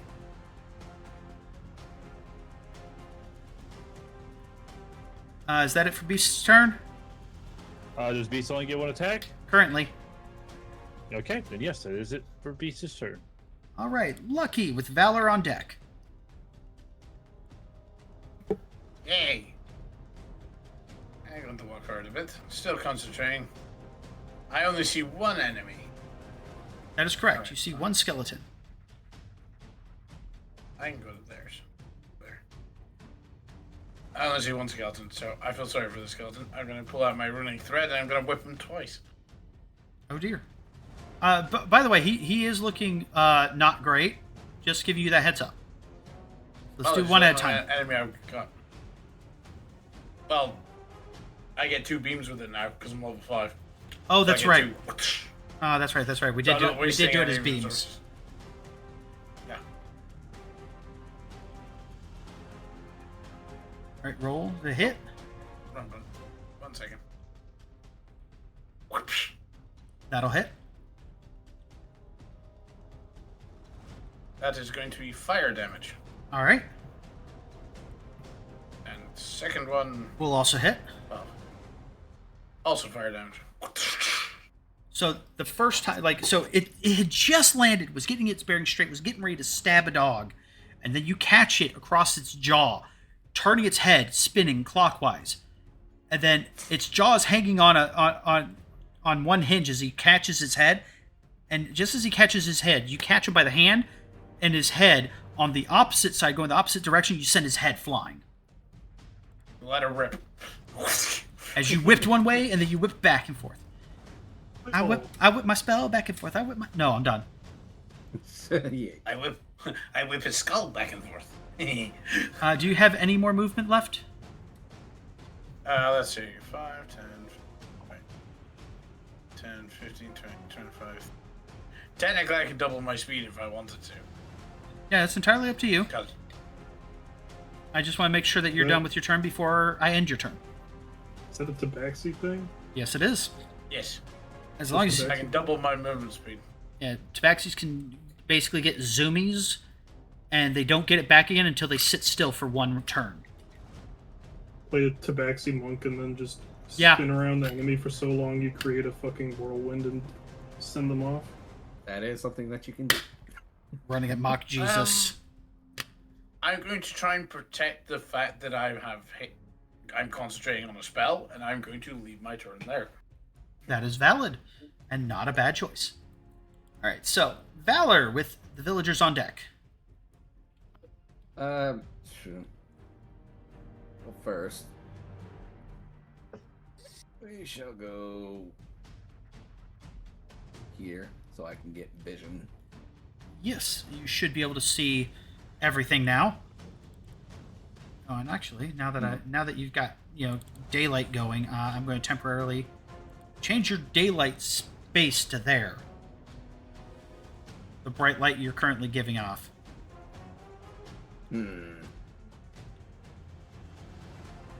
Morning already.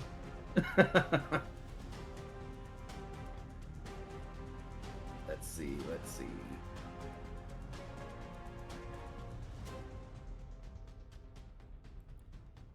I'm adding a notation of that to your spell, by the way. Who are you talking to? To you in action. Oh, that's perfect. Oh, you were it. I see. So I'm gonna, as a bonus action, move the spiritual weapon right up next to Cal.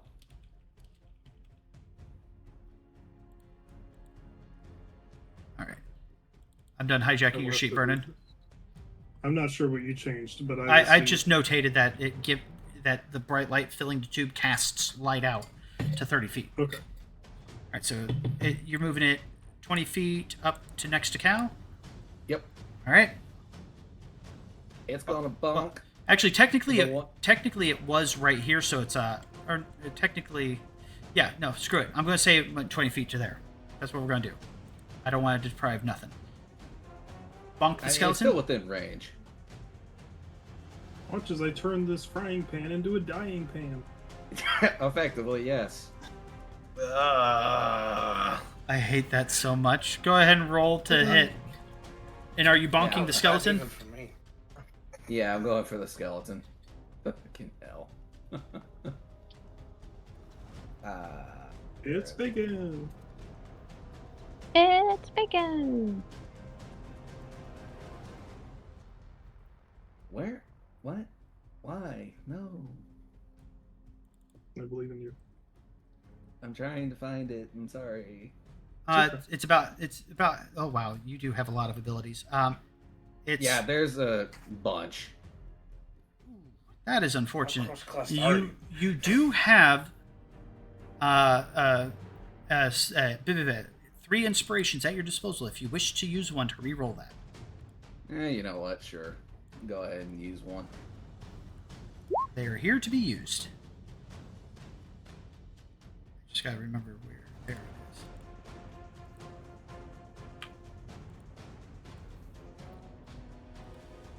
All right, that will actually hit. Oh, neat.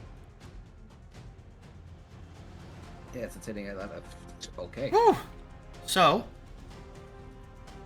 I picture that the pan just kind of does a whimsical little bob back and forth, and then with a little flourish up into the air as if an invisible hand twirled it up in an almost taunting manner, and then swings down and curves at an arc, slamming into the skeleton's head, and sends splinters of bone dust and ash into the wall as the skeleton topples over in pieces. As it was just enough to kill it. Neat. And you have a fairly target-rich environment for any other attacks you Yeah. may wish to do. I'm resisting the urge to use certain spells because, yeah. Yeah, also, some of them, depending on which ones you're eyeballing, this is a very flammable barn. Please don't. Yeah, exactly. So I'm like, do I really want to? I suppose the question is, does Valor care? But, He's not a complete monster. He's just very One angry. way to draw the ire of everyone else.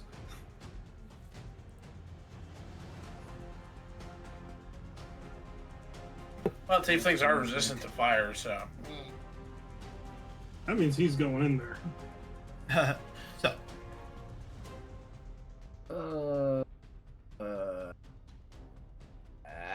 I will say from where you're standing, this horse right here looks exceedingly rough at the moment. Oh, snap. Oh, snap. Crackle.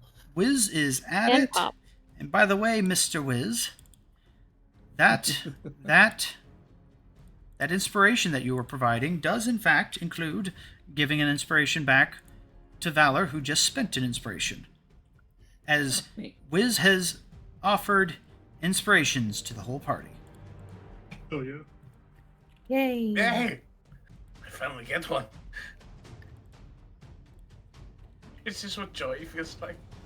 Yes. By the way, I Now still we have gotta that, take it. to be honest, I still have that Bane I haven't used.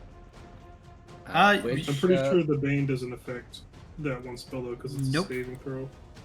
It only affects your next d20 check, whatever that is. I should add a global save modifier for the Bane because I have one. Or wait, no, that's not how that works. It's which literally horse was looking rough?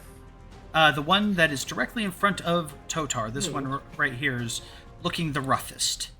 Neat. He's gonna get a Sacred Flame. Oh, snap. I don't know if they're any good at dexterity saves. We'll find out. This sure. one in particular is not. Go ahead and roll that damage. Let's see if it's actually going to code up right for rolling the damage correctly. Hopefully. Worst case scenario, I'll just have you roll 2d10 if it doesn't do it right, or an extra d10 if it doesn't do it right. Problem is, I have so many fucking spells. As you go through and get more familiar with what spells you're going to want to use more than others, and it did roll it correctly, and it was d8, not d10s, but still. Yeah. Another skeleton is going to have to roll a dexterity saving throw to see if it eats shit as it falls off its horse. It does not. As you guys see the white fire of divine light sears its way across the skeletal horse and reduces it right before your very eyes into a fine ash, with scraps of metal and rotten leather laying atop the pile of ash.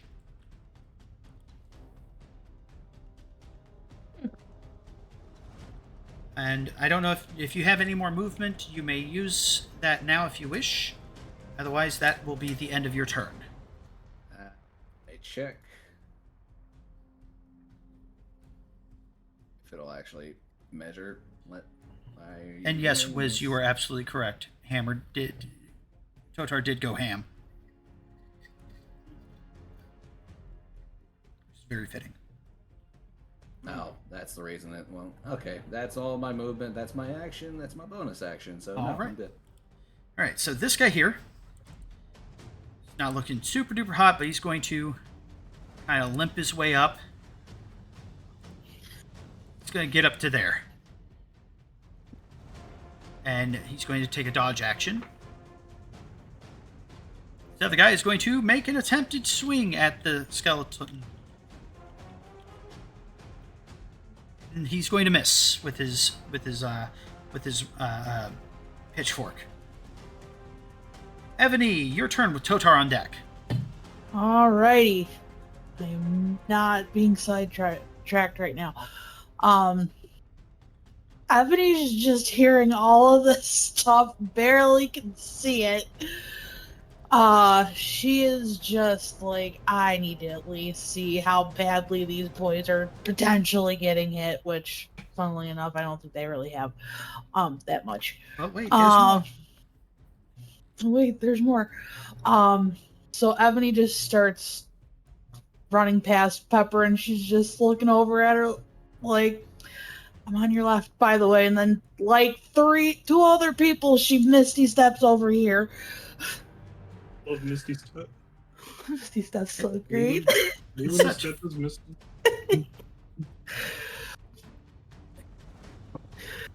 And she...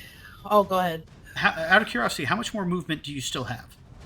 I still have... I was right here. I still have, like, 15. Yeah, as you appear there, Cal looks over his shoulder. He goes, "You don't want to be there." She just looks at the pan, looks at Cal, looks at the horse. That he is a firm death grip on its hip bones. She just kind of moves this way, right behind the villager. Okay. And since that one's so very, very by itself right now, she is gonna try to force this fucker off with the horse again. Different skeleton. Same thing. Damn. I am pretty good on that one. And I keep rolling ones, man. Whoa, not me.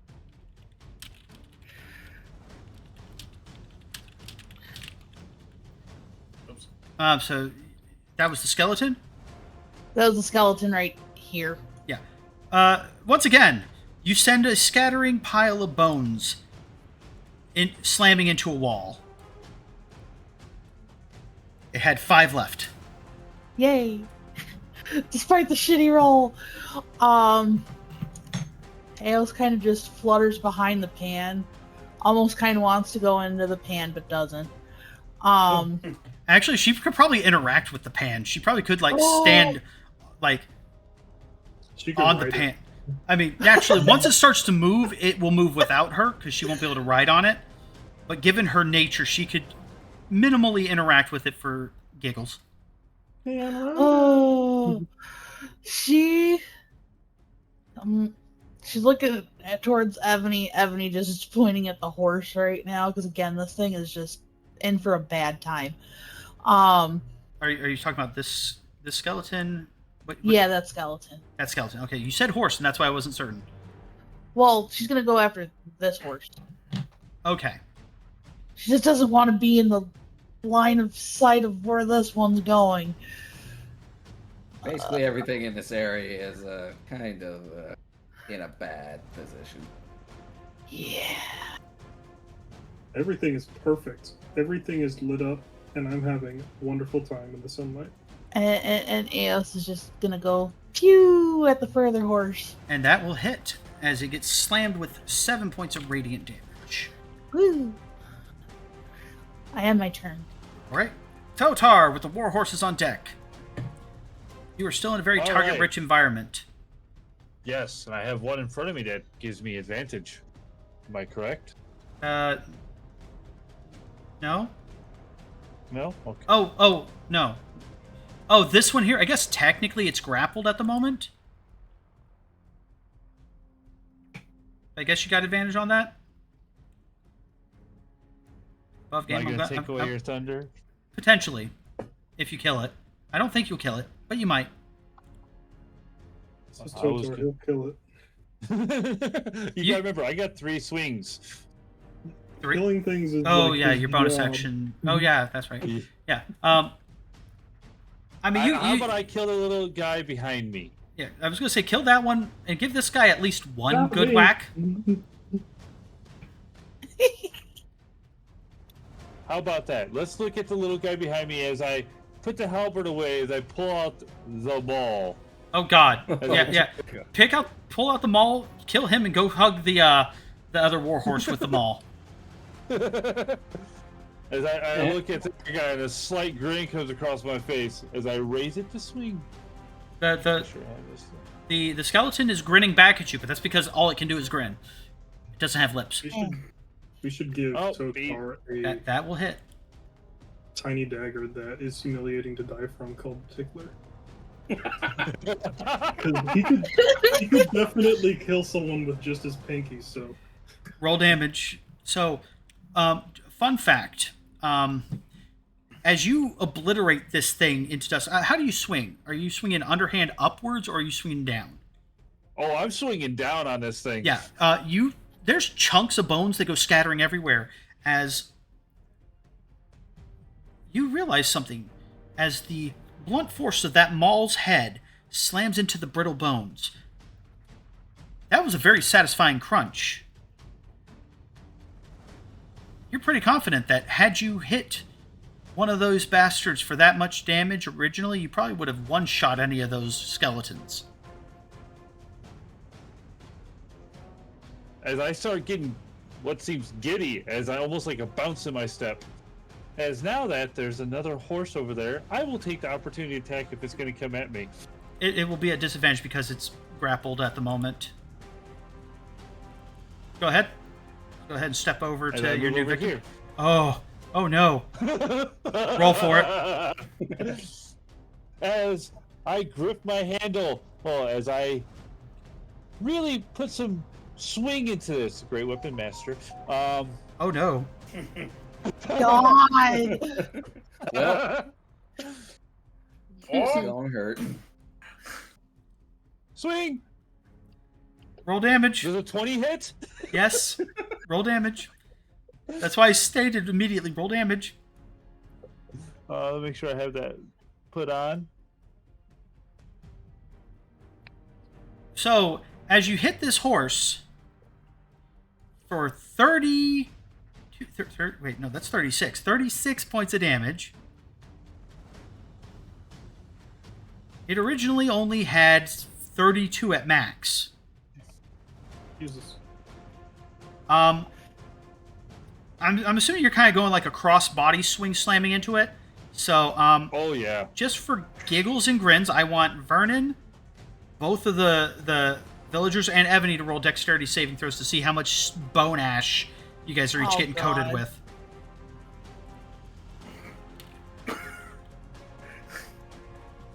Yeah, both of the villagers are definitely saturated.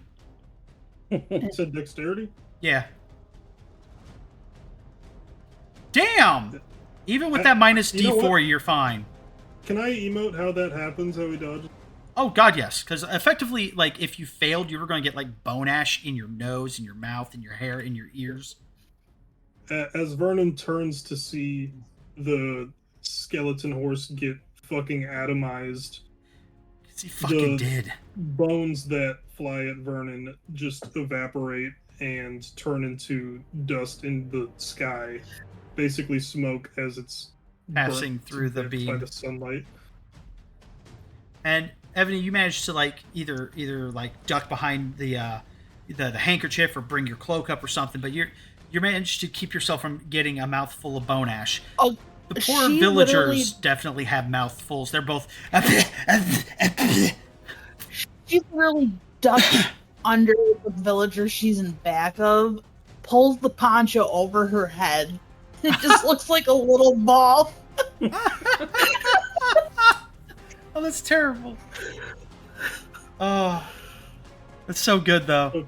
It's dust. So, is that it for your turn, sir? I technically still have another action. Jesus Christ. You know what? I'd like for everyone, particularly you, Totar, to roll me perceptions, just across the board. Oh no. More to kill. I've been very consistent when rolling advantage. It scares me. It does not look like anybody has a surplus of inspirations right now, so. I just wanted to make sure nobody was sitting We on all 4, because if anybody was Oh. sitting on 4, they would have to use it before the end of the session. But that said, does anybody want to use an inspiration to attempt to reroll? No. No. You know what? Why not? I have a little bit extra here. Let me turn it to normal, and I will roll another perception. That'll be enough. Okay, I will take it. Hmm. All right, Well, so it can potentially get better. no, you're good. Eh. Could potentially get worse. So True. let's see. So, wow, interestingly enough, Totar and Valor, you are the only ones that hear it. Totar, which is, it's amazing that you can hear it at that distance, but I'm going to give it to, just the fact that you were just attuned with battle because of the raw high that you're on from the haste. And it's almost like a sixth sense, a battle sense. More violence is coming. It's coming from the south. Much further to the south. Do with So that more information violence? what you will.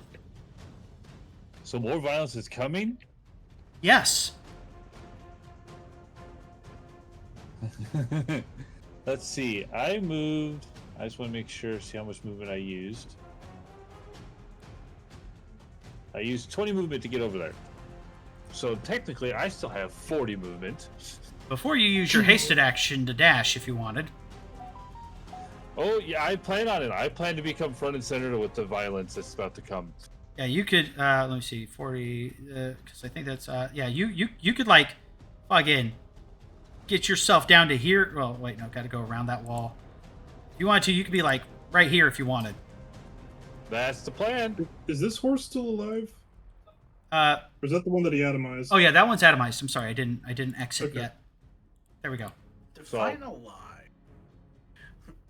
As you see, Lucky, from where you're standing, you could see this cloud of bone ash from that second impact kind of go this way. Like, one sec, let me. Where's my cone? Yeah, it was like a cone that just kind of, yeah, kind of like that. And then you see like it blasted quickly and then was starting to settle, and then it was disrupted in this big poof as Totar comes blitzing through and takes a post up, maul out. You can't see him from behind, but he's probably got a manic grin on his face. Oh no, so much better is about to happen as he gets over there, or he lets out a guttural roar. Oh no. Meep Or as those around me, especially our new friend, start seeing his hair elongate, tusk almost start to rip through his jaw. I picture that the transformation is happening as you are running by. So like Oh, Valor yeah. gets the full effect of you just like the panting of you running, the exertion, is turning into this snorting chuff as your tusks kind of your teeth kind of grow with these tusks, and I know what his it hair is grows now. a bit as he comes barreling around the corner, and instead of like this battle crazed eager growling, it's almost a feral snorting of just like, fuck you, fight me now, fight me 5 minutes ago. Oh yeah, I'm holding my maul above my head, letting it out. He is ready. He was born ready. This hammer is rated them. Exactly. Who's them? He doesn't know. He's just ready to deliver it. As Valor sees the big man just run past him, he just cut and You also everything that happens, he smiles. Yeah, and you also hear that the same. You heard the same thing he heard, which I will describe in clear detail to everybody else as it finishes approaching. But I will introduce it as soon as the last of the skeleton horses are destroyed. So that's it for Totar's turn. Skeletal Warhorse is going to attempt to kick Cal. It succeeds to kick Cal. Hey, it's the horse's turn and it's in the sunlight. Oh, that's right. It does have to make a Constitution saving throw. Although I would still like Cal to suplex it. It fails. Roll damage. Okay, you got it.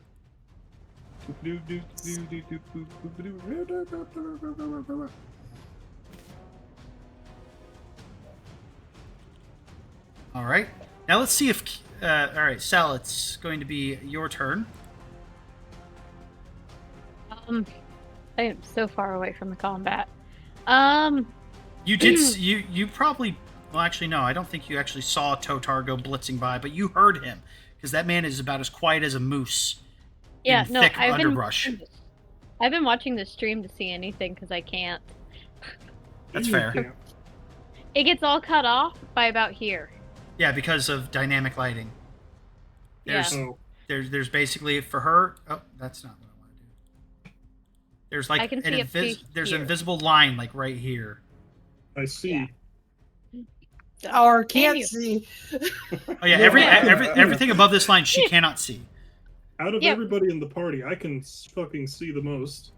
Alright, so I'm actually going to do something different, and I am going to take a dash action to try to catch up. So, 30 there. And then... Oh my god, I can see! And there's Oh, you to see the light. as you come around the corner, you see Cal, both hands gripping this horse's hips, and probably about that as you come around, you see that it had just kicked him in the chest, and he just kind of grunted. And it looked like it more annoyed him than hurt him. But it sounded Alright. like a solid impact. Alright. How does the horse look?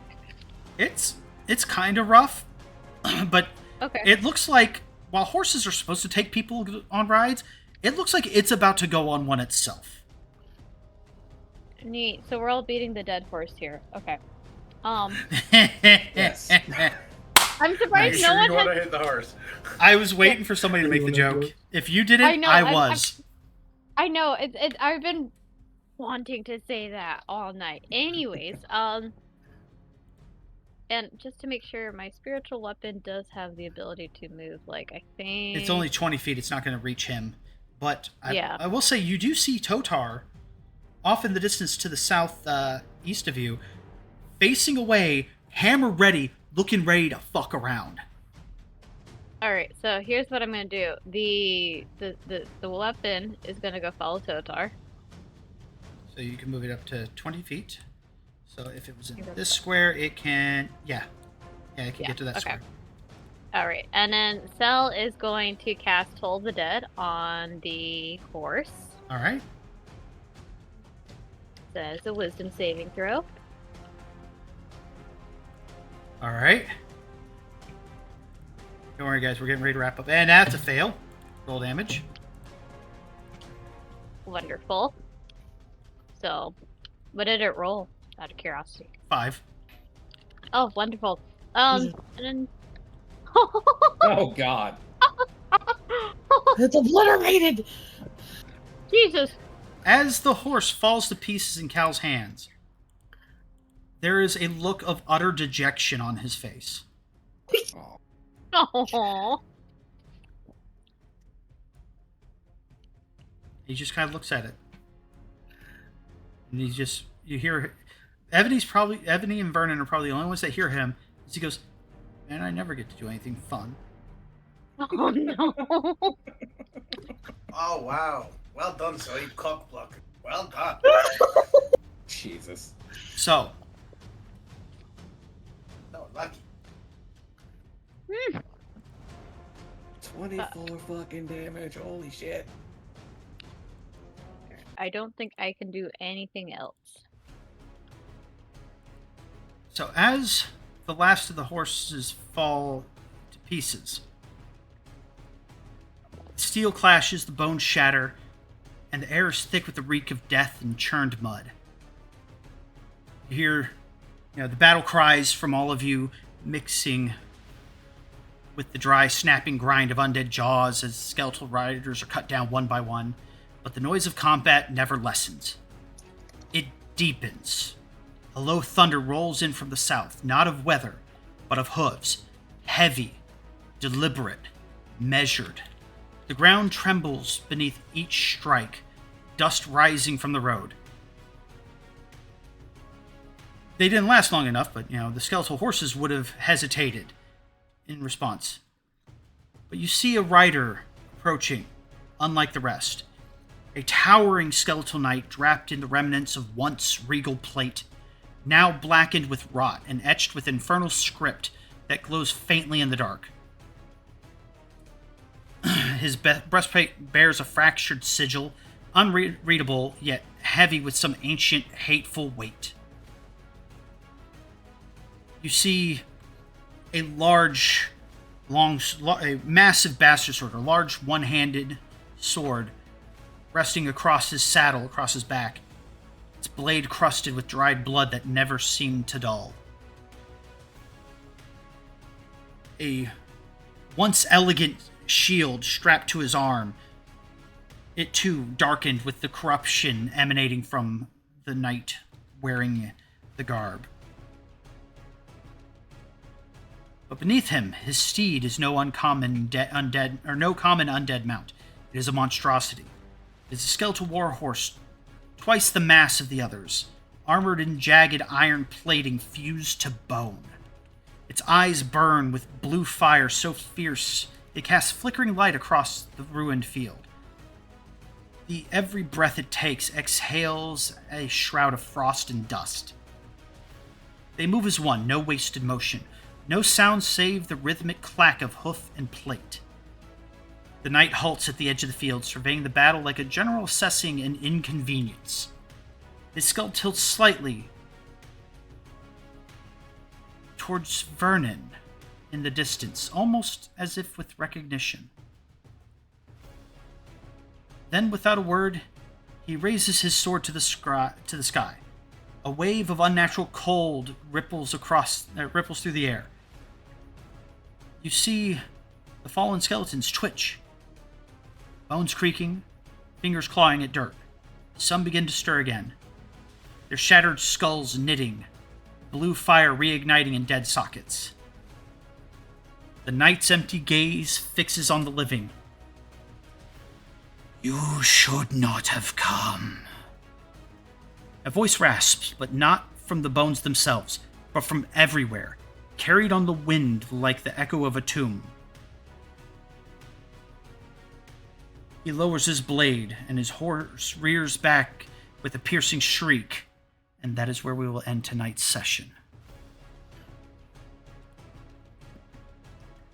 I'm not sure where I should notate this, but I still have four more turns left of the sunlight. So anybody with a concentration spell, if you have single-digit number of turns left, put like your concentration marker on for your token. and then when you cursor over that, whatever you're putting as your concentration marker, like in your case, I like using orange. You said you got 4 turns left? Yeah. Because I'm pretty sure I've had 2 turns. It might actually be 5, because I think he's only had... Yeah, no, he's only had the... This is the end of the first full turn. How many minutes, or how long does it say it lasts? It says 6 minutes, but... 6 Vernon has only minutes? had 1... No, 1 minute, I think. 1 minute. So Sorry. that means it's been I meant one whole 6 turn. turns. So you've got 8 turns left. Each turn is 6 seconds. There's 10 I turns. thought that it was 10 seconds. Yeah, No. so once we get down to 0, that is the final turn that it'll trigger. Jesus Christ. With mine, it doesn't all that much matter because I'm fairly certain Valor's going to be switching to a different weapon. So you gotta... That's probably gonna... You got your spiritual weapon though. Well, I'd imagine that since he's not using the staff, it would No, it'll dissipate afterwards. it'll linger. Oh, Yep. neat. Just Yeah, remember, so you in wanna keep combat, track. swapping your weapons are going to be different turns, and or different is a bonus action to swap. Oh, yeah, no, that much I'm aware of. That's why I'm like, do I want to swap weapons now or just, like, let it ride? Ow. All right, so that said, I hope you guys enjoyed yourselves. I'm going to wrap up the stream right out, and I will be back to chat if anybody wants to. But if you need to head to bed, I want to thank you guys for playing, and I appreciate you guys coming in. And once again, welcome to the table, Scorpio. I hope you had a blast, and I am very eagerly looking forward to the next session. 2 weeks. We get to continue this battle. Yay. And enjoy your socks. They are comfy. All right, I will be right back. That was a hell of a lot of fun. Thank you to Doots and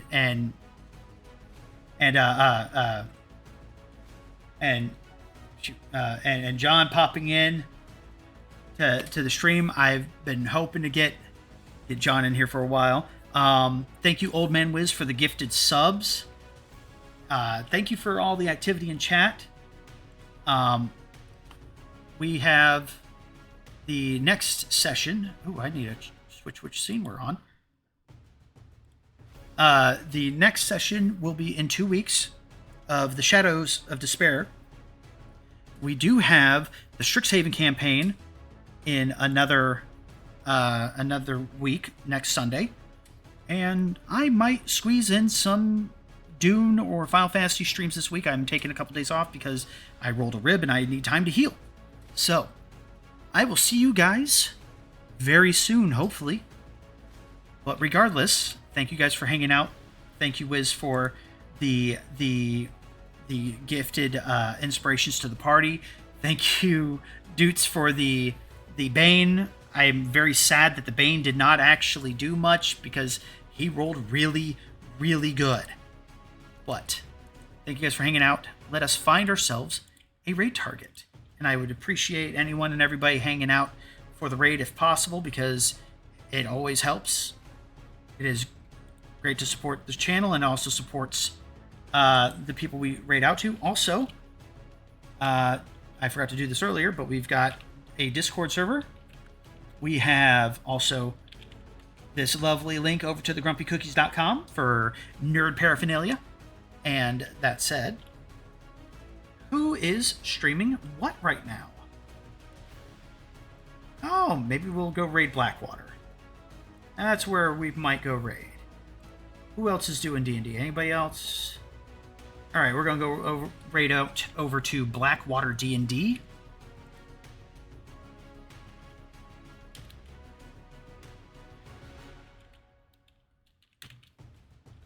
All right, so here we go. We got our sub raid message, our follow raid message. Go ahead and copy whichever one applies to you. If you got a subscription, You can use the sub rate if you're just a follower and don't have the opportunity and the disposable income, because again, everybody that subs, it's not needed, it's not expected. It's always lovely to have it, but you guys could take your money absolutely anywhere else, and that would honestly be wonderful. But anybody that does wish to support the channel, it's always greatly appreciated. With that said, I will also have the last episode going live on YouTube later this week, and this one should be hitting the channel next Sunday. So that said, thank you guys for hanging out. Stay safe, choose kindness, and until next time, stay weird, my friends.